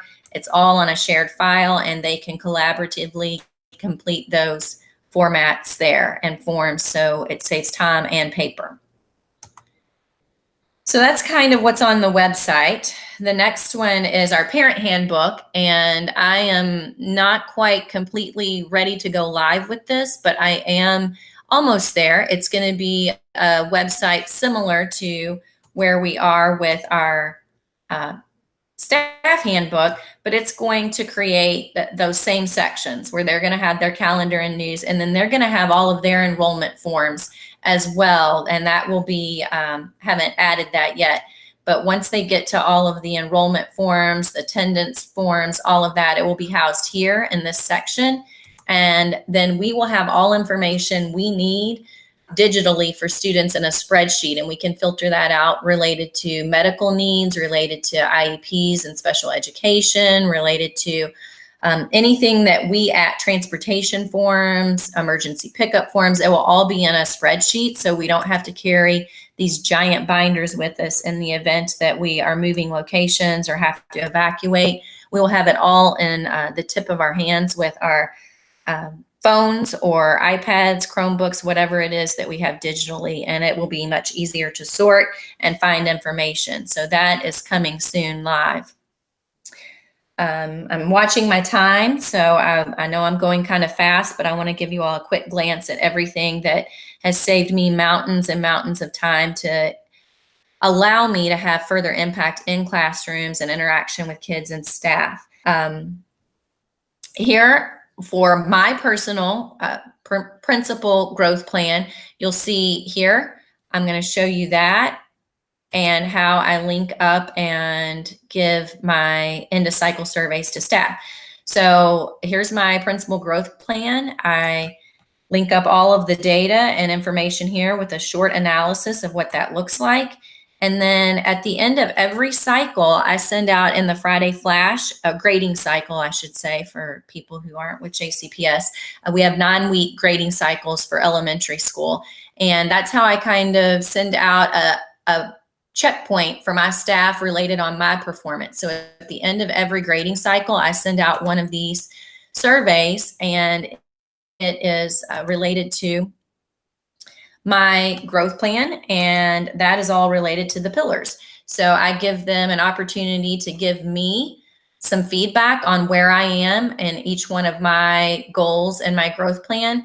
And then I use that at the end of every grading cycle to either come up with ways to improve or to celebrate what's going well. And you can see right here, I have listed my percentage of whatever it is that it said in the survey. And I have that for my cycle 1, cycle 2, cycle 3, and cycle 4. They just got, since our last day was Friday, so I haven't analyzed those results yet. But I go ahead and include that in my growth plan so that my assistant superintendent and supervisors can see that, yes, I am reflecting, I am getting stakeholder feedback on what my goals are, and my goals are aligned to the district vision and pillars. So that is a huge time saver for me, because I simply just have to go in and look at those results and see if I've improved after each grading cycle. And just a quick check here, you can see I was at 70% after cycle 1, 80% after cycle 2, and 86 after cycle 3 on that particular goal. So it's a very good visual, and it's very good feedback, because I allow my staff to make comments and suggestions on how I can improve. Another thing that's a huge time saver for me, and it helps me create a structure that holds teachers accountable for reflecting and also accountable for continuing to grow. I send out a mid-year, and I'm just going to show you the end of year conference form. So in December, I send out their mid-year, and what it looked like was this. They link up their professional growth plan, they had a reflection, and then they had mid-year next steps. I just simply added a third column for end of year to their mid-year. And they complete this. Again, it's all aligned to the district vision with the pillars there, with backpack skills and deeper learning, the racial equity plan, and culture and climate. And this is not an evaluative procedure. It is a reflection procedure, and it is a coaching conversation. I also share this with them so they can save it in their Google Drive, and then they can refer to their end of year reflection from this year when they go to create their growth plan for next year. And that way they have some evidence and some documentation, to historical documentation, to show themselves where they've grown. All right, I have about 10 minutes left. So that's all on the website. These are some other logistics that I just encourage people to go paperless, because it allows for a lot more efficient use of communication. And again, like I said, I can't stress enough, this has saved me so much time to allow me to get into classrooms, interacting with kids and interacting with staff. And regardless of what anyone's philosophy is, the fact as a school administrator that you're visible and you're approachable means the world to your school community. So whether you're in there doing walkthroughs, or just sitting down and reading with a child, or making time to go outside during recess and play with them and be kids, it means the world to the staff to see that, yes, that you are staying true to what you preach with. They are the reason we are there. Those kids are the reason that we have the jobs that we have, and that is our priority. And I can do all my paperwork outside of school time, and this is a way to save a huge amount of time doing that. I've already kind of talked about the Google Calendar for school. Like I said before, it is the team leader's responsibility to put all of these things on the calendar and send an invite to me so that they carry over into the family calendar, PTA as well. A big time saver for me was the use of appointment slots in your Google Calendar, to have teachers sign up for end of year conferences, to sign up for mid-year conferences. And if they need to make an appointment with me to discuss something, I use the appointment slots availability in my Google Calendar, and they simply just have to click on it, and it automatically transfers to my calendar and theirs. And that way I'm not having to go back and have a spreadsheet or anything like that to make sure that I have copied events and appointments on my calendar. It's automatically on there. My PLC shared drive here is a good opportunity for my administrative team to create collaborative agendas. When it loads up here, you can see it. So I have here in this calendar, in this PLC shared drive, this is for my administrative team. That is my counselor, my AP, my family resource center coordinator, and my academic instructional coach. And these are the things that we review every week when we meet. And our admin PLC agendas are collaborative, and they can go in there and add things to it. We meet on Friday mornings and we review the data. We come up and generate with solutions to any situations that have come up that week. We review intervention data. We look at our discipline referrals and monthly behavior reports. So this is a great way to streamline that administrative work. So it's not all on me having to create the agenda every week. And my team has feedback and input on what the agenda is going to look like. My bookkeeper shared folder has been also a huge time saver. This helps her share with me documents that I link up to the Spdm agendas related to budget. It also helps me look at our Spdm reports, multiple receipt requests for field trips, looks at our big purchases that we have, our activity accounts. All of these things are huge time suckers if you don't have a good, efficient system for making that work. And this is that mundane, day-to-day, something that you have to be on top of as a school administrator, but it doesn't have to use up all your time. So having this shared folder with her, with these shared documents, saves me a lot of time when I'm getting ready to discuss with SBDM budgets. All right, let's see. Digital feeder cards. I already showed you the class list, but at the end of the year, when we are getting ready to make class lists, my teachers really appreciate having their information in front of them. So this allows them, I know that there are student names on here and that's confidential, but I'm just going to scan through this real quickly. It has all of this information here, their MAP scores, DRA, if they have an IEP, their student risk screening scale rating, which is another good tool that they use to identify students at risk for behavior. But it's all right here. So when the kindergarten team gets their list, they can go through and they can sort by teacher, and they can have all the information here when they get ready to plan for flexible groups for next school year. And that's also what we use when we create our class lists here. Spdm agendas, again, I already alluded to this with our previous agenda item in the website, but here's an example of how I create collaborative agendas for SBDM and share with them. So they have access to this folder, our SBDM members, for every agenda for the school year. And instead of having all of the paper and folders, the only paper that they actually have to sign off on is the sign-off sheet, which is required right now by our district, that they have a physical hard signature. So that is the only piece of paper that I distribute during an SBDM agenda or SBDM meeting. Everything else is linked right here. They can see everything here, any policies that are in need of revision. They have access to this, and they have commenting rights. So they can get in here and make comments on anything that they feel like needs to be adjusted prior to the meeting. So that then when we get to the meeting, we're not wasting a lot of time having the logistic conversation. We can just look at the comments, have our discussion, revise the policy right there in live time, put my signature on it, and submit it to the SBDM office. And that has, again, saved a huge amount of time during SBDM meetings. And they have access to that. Like I said, I share this folder with them at the beginning of the year. So they have access to every single agenda for the school year each month, and they can look ahead and see which agendas that they might need to comment on.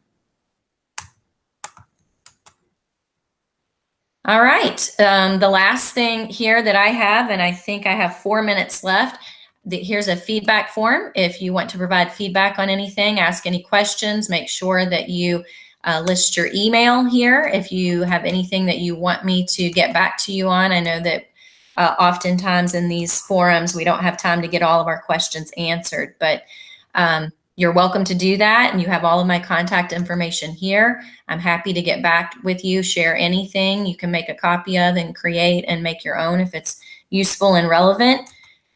I'm going to go back to our website one more time so you can see that this is where everything is housed. You have the link there, so feel free to go in and click on anything that is here. And if it's relevant to you or can be useful, I'm happy to share any of this work. All right, are there any questions, comments, anything from me here?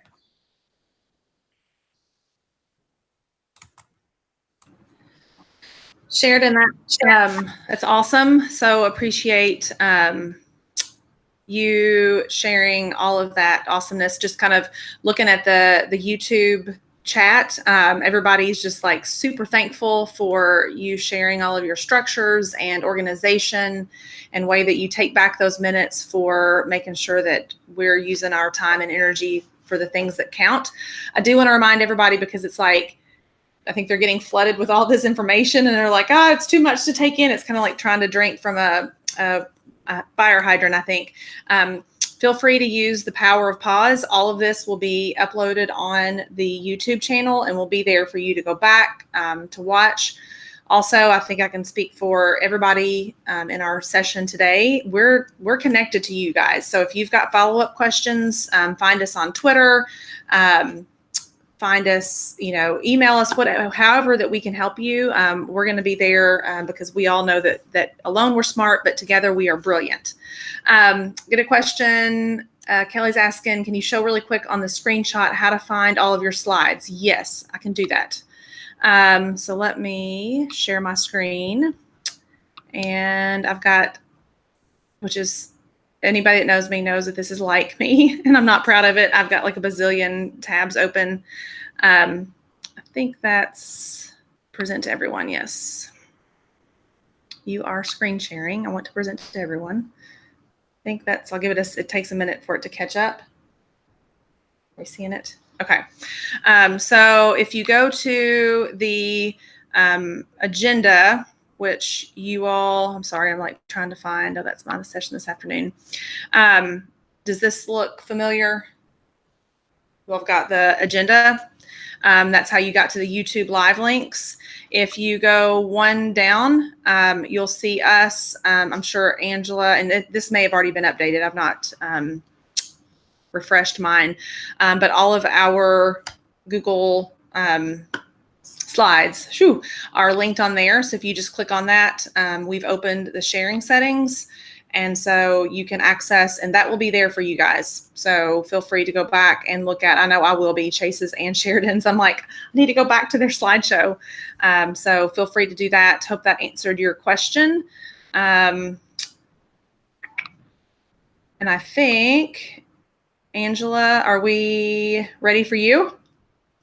Sheridan, again, thank you. I'm so happy to be connected with you. And there's lots of little nuggets that you left me that Kim and I are sitting here like jotting things down like, oh yeah, we're going to steal that idea. So thank you so much. Angela, you're up.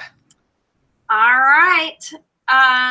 Let's see if I can figure out how to share my screen with everything. That little green thing in the left. Got it. Right. Okay.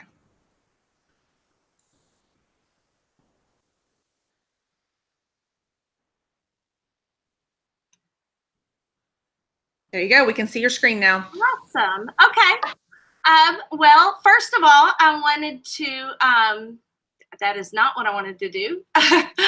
First of all, I want to let you know that our assistant principal, Brian Garrett, is here, and he's going to be answering any questions that you might have during the presentation. But my presentation is mainly going to be focused on stakeholder involvement. So you're going to see a few of the same things that our other presenters talked about today. But the focus with this is going to be mainly stakeholder involvement. So first of all, we have something that we call almost paperless Spdm meetings. And so, one of the problems that we had with Spdm meetings is that a lot of our stakeholders were not really participating, and other than the people who were elected to our Spdm council. And So a lot of the decisions that were being made, we really didn't have good buy-in on that. And our stakeholders felt like decisions were kind of being made in a black hole. And I guess the urban legend was that the principal was making all of the decisions when that really wasn't the case. So we wondered if how we could make our meetings more transparent and more easy for folks to be able to participate in those. The other problem was with our SBDM meetings, it seemed like most of the time was spent with our members focused on just reading the materials during the meeting rather than spending time discussing things that were important, spending time discussing the policies. But everybody was just reading what was going on and not really giving a lot of input. And another problem that I had with it was all of the papers that we had to run off. Just for instance, if it's the meeting whenever you're going to approve the CSIP, and our CSIP is over 100 pages since we're a K-12 school, that is a lot of paper copies to have to run off for everybody. And we have a double-sized council, so we have 12 people on the council, and usually at the meetings we have guests that show up, and so that adds up to a lot of paper that we would run off for any meeting that would be coming up. But the real reason why we decided to go paperless was because of our TEL survey results. And the 3 items that I have showing on this slide are the items that were the lowest scored items in our school. So our teachers really did feel like they didn't have a lot of influence on decision making. They didn't feel comfortable raising issues and concerns, and they didn't feel like they had an effective process for making group decisions. And we wondered if going digital with our SBDM meetings would help with that.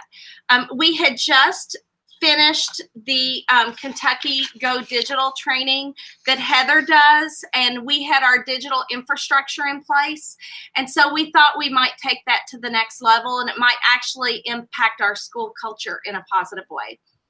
So what we started doing is we have our live meeting agendas that are based off of a Google Doc. And, you know, we've always had a meeting agenda that we've shared out. But what's different about our agendas now would be the live links.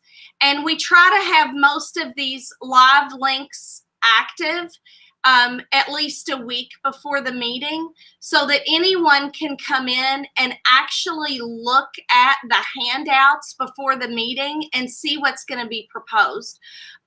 So all of this is available on our website, and anybody can go in and see exactly what is going to be spoken about specifically.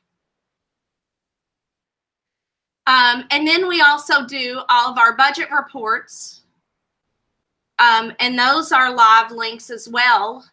And anybody can go in and see exactly how much money we have in all of our accounts. And again, this is available to all of our staff and all of our parents and anybody who would visit our website, because we post these agendas on our website.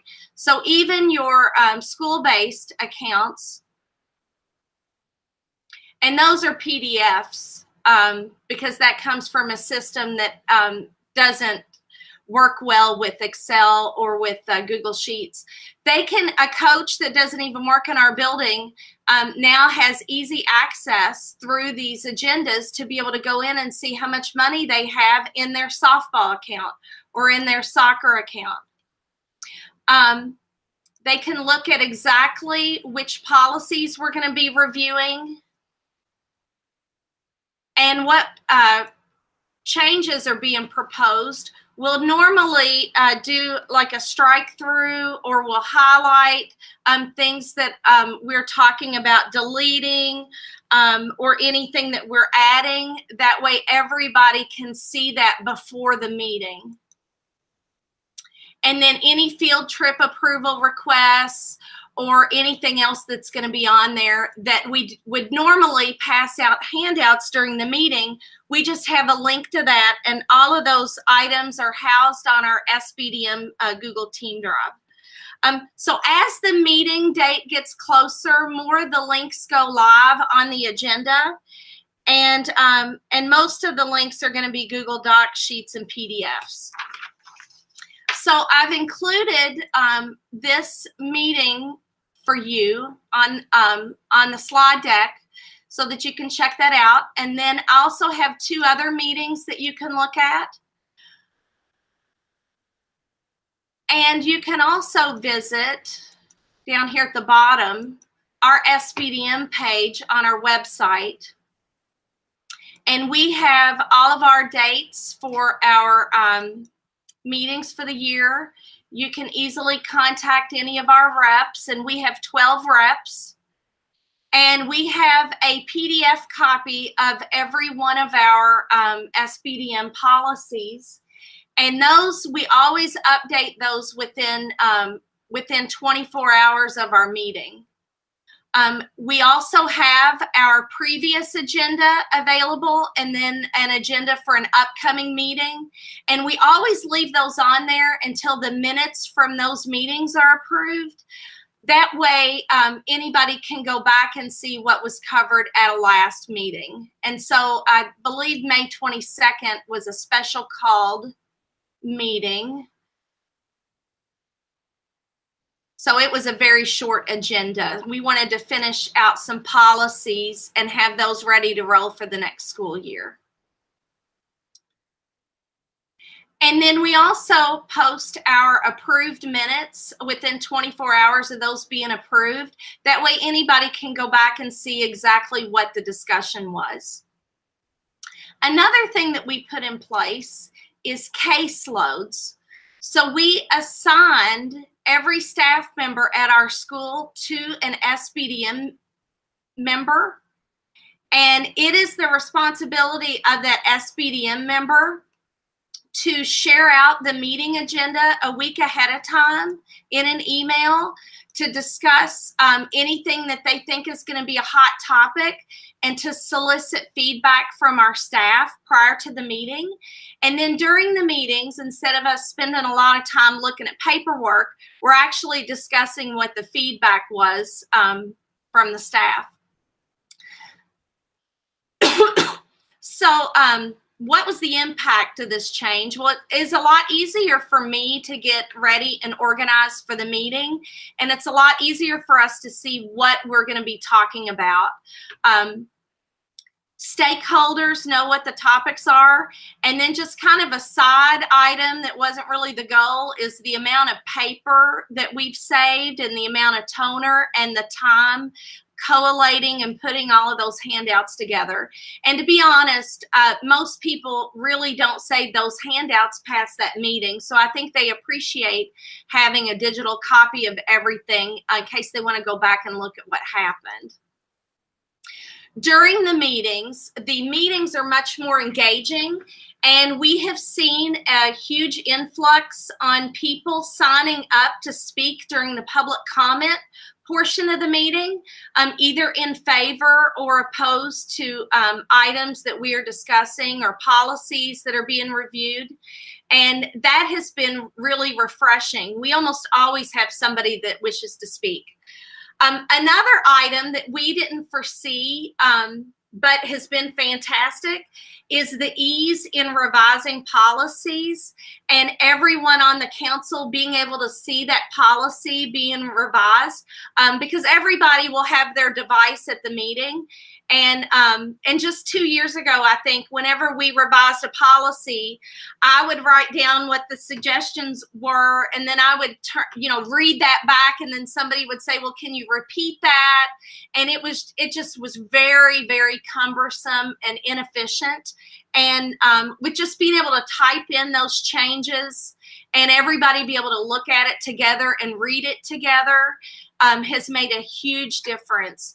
And, a lot more of our non-Spdm members now know what is going on at the meetings, and they are providing quite a bit of feedback.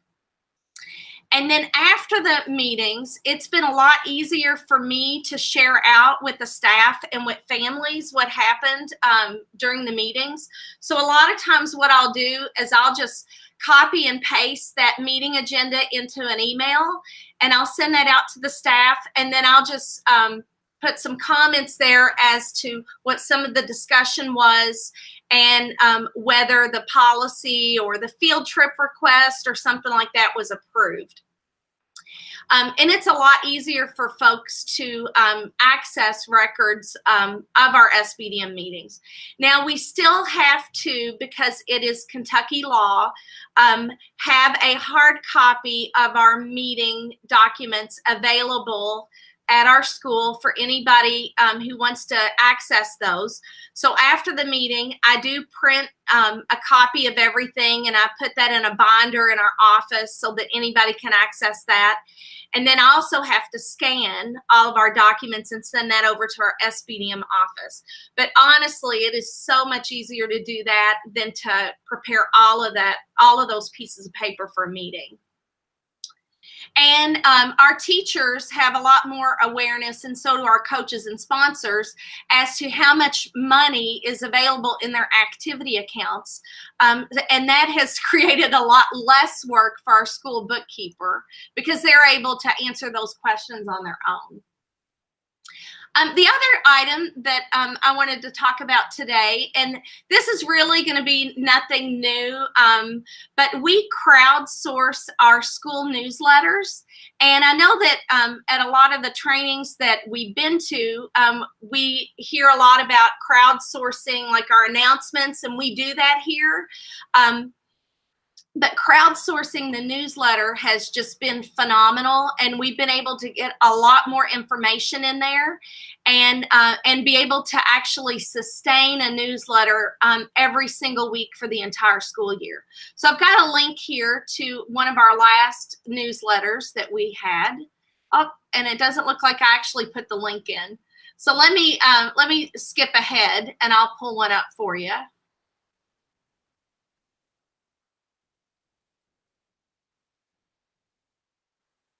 And I really liked the SMORE newsletter that Sheridan is using with their staff. We are using just a Google Doc template that we make a copy of every week, and we send that out to all of our families via text, email, or using the Remind app each week. And we also include a lot of live links in it. And what's great about it for me is I don't honestly have a lot of time to put into this, but I do type in a little message there at the very beginning every week.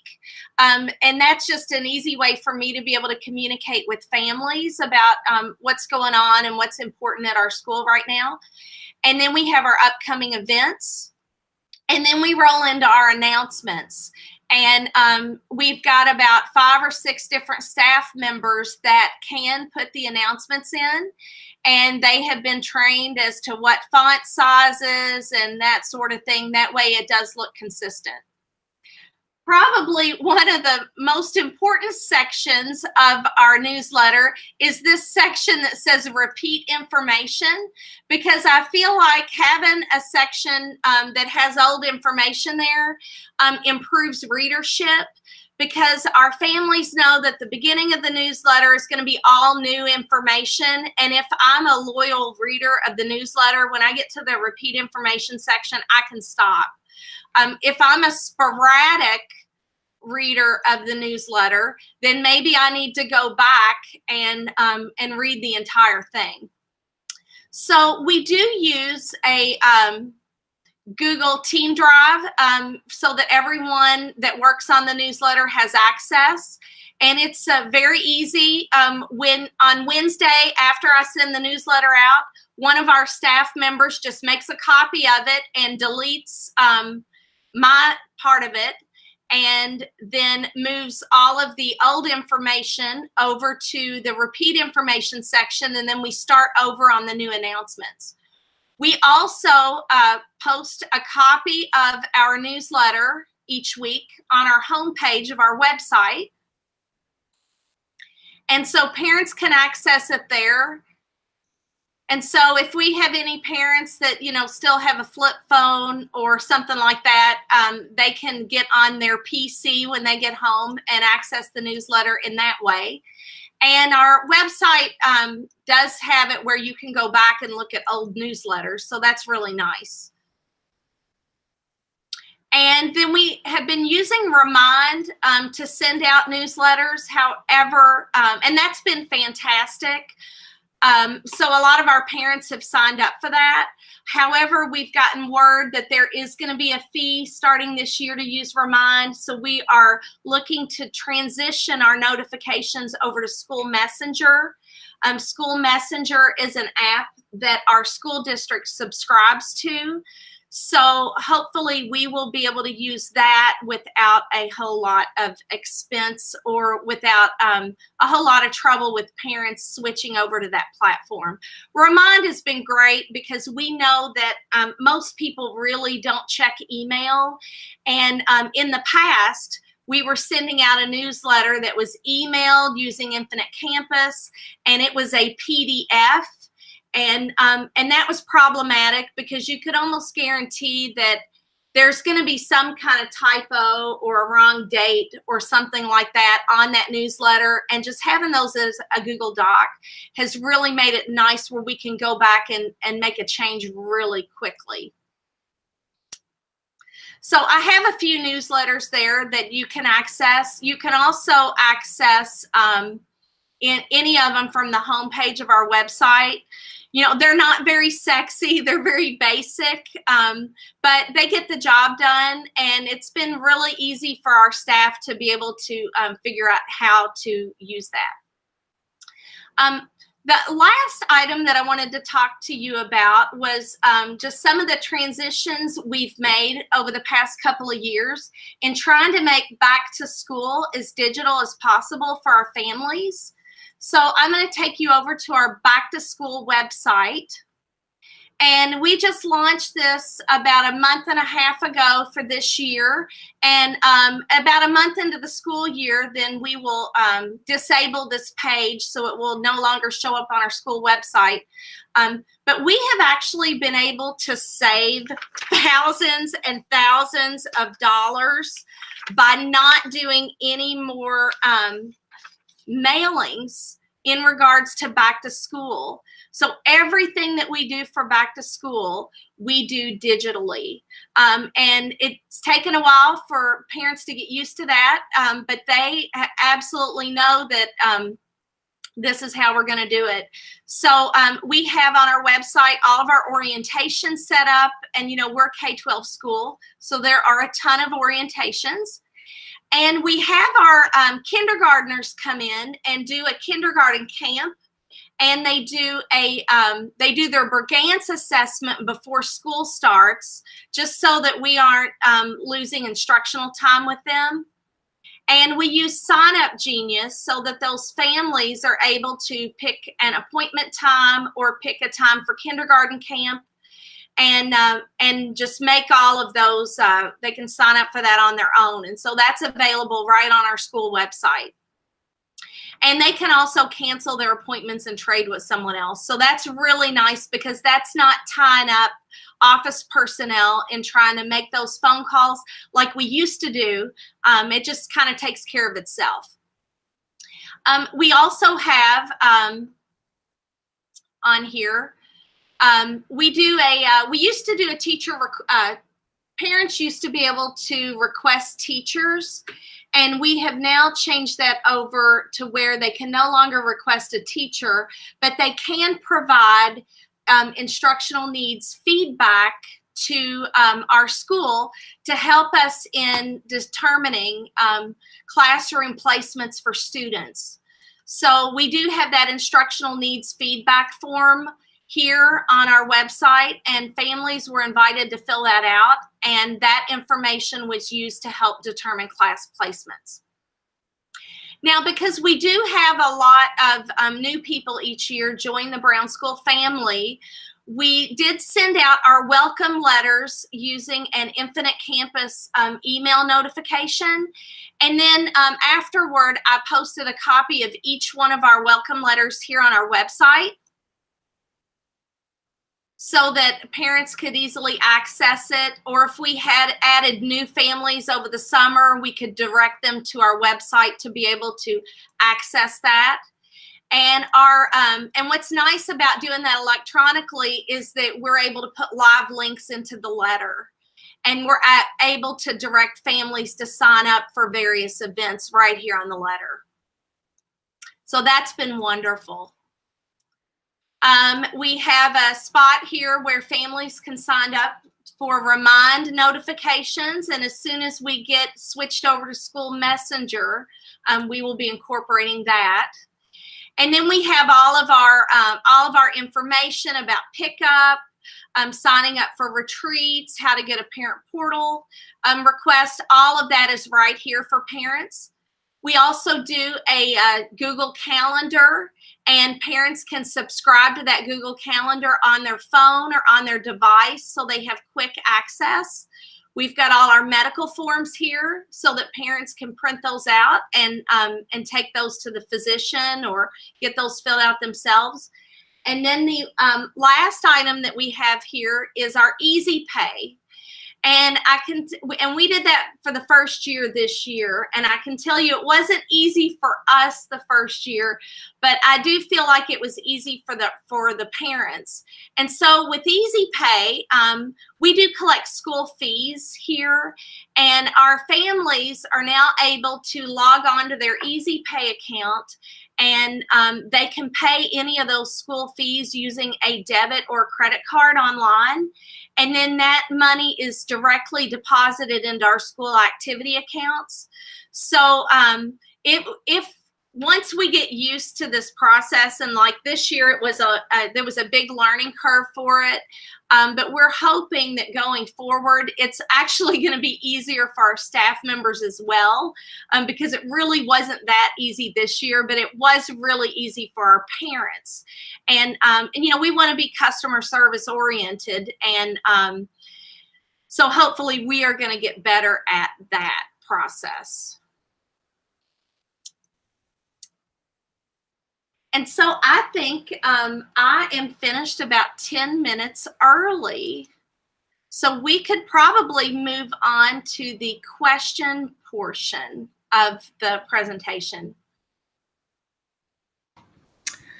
All right, Angela, thanks so much. Love seeing everyone's take on digital efficiency and organization. It doesn't matter, like Angela and I have been connected with you through Twitter for a while and learned from you.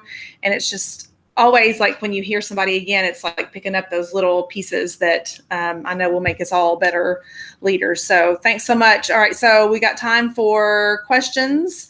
Anybody have some follow-up questions that you'd like to hear answers to, or anything else that you'd like to talk about? And I'm asking a question you all can't really answer, which is when this virtual thing becomes a little awkward. But you can use the virtual chat over here. Angela, Kelly was asking, can you go into a bit of detail at how you presented this to families to get everyone to the right spot? I think she was talking about when you were talking about the family newsletter. Can you talk a little bit about that? Oh, you're muted. Muted. Can you hear me now? Yeah. Okay. Well, we didn't have a newsletter before this newsletter, so that made it easy. They were not used to like a newsletter that came home each week in the student's backpack. So a newsletter was something brand new, and initially it was we just started sending it out using Infinite Campus, and it was a PDF file. So they didn't have control over whether they wanted it or not. It just automatically came to whatever email they had on file here at the school. However, we took about 6 months, and we started communicating with families that we were switching over to like the Remind app, and we gave them opportunities to sign up. And then they were warned that on such and such date, the email newsletter is going to stop, and it's only going to be sent out through the Remind app. And we just kind of pulled the plug on it. And then right away after that plug was pulled, we had a number of people sign up. Awesome. Thanks, Angela, for answering that question. That just, Kim and I were just sitting here. I'm putting you on here. I just brought up kind of what kind of tags along to that. Going in, I talked a little bit about this during our first kind of round about, coming into a building that had very little tech, people not using Twitter the same. And I know you all were sharing about Google. We didn't talk about that, but it's something that we use a lot here at Taylor Mill. But my famous story is when I sent out my spreadsheet, it's July 1st, my very first official day. And I was inviting every staff member to come in and have a one-on-one sit down with me. And I sent it out and was like, oh, I can't wait for them to start signing up. And all of a sudden I got bombarded with all these requests for access. And I thought, oh no, I didn't turn my sharing setting on. So I went back and was like, no, sharing's on. I was like, what's going on? And I was like, oh, they've never logged into their Google account. And so like within a year, we go from, just a couple of teachers on Twitter, people not knowing their Google accounts to like, we had, I think 12 Google certified teachers, all but 2 teachers on Twitter.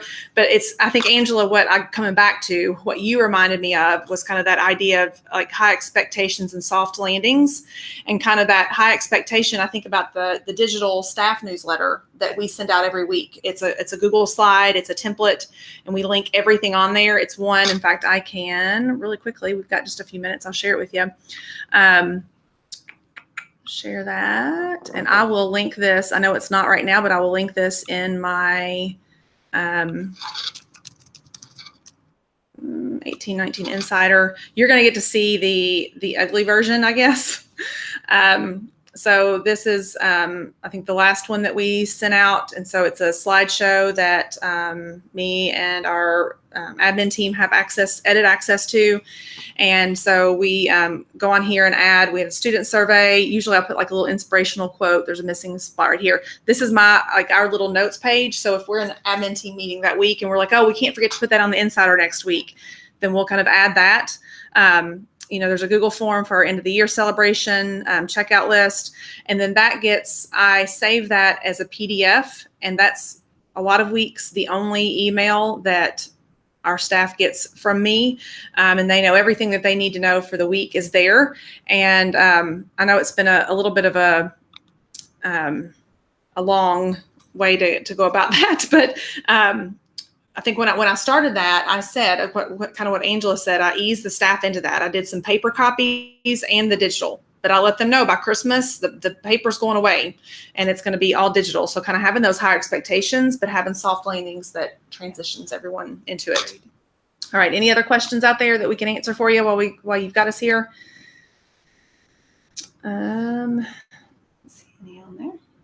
Nope.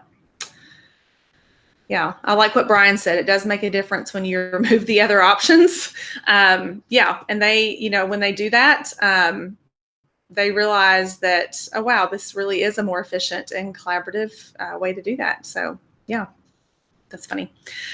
Well, guys, I think we'll wrap up here. A huge shout out to Chase, Sheridan, Angela, and Kim for joining. Thanks for joining in this. It's always, even like we use tech every day, and these mornings you always get a little nervous, like, is everything going to work? Oh my gosh, the link isn't happening right.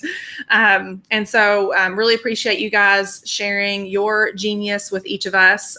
We are better because of you. And like I said, alone we are smart, but together we are brilliant. So thank you guys for rocking out KY Digital and rocking out the school leadership role in Kentucky every single day.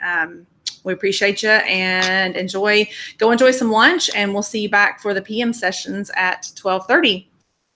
Bye, guys.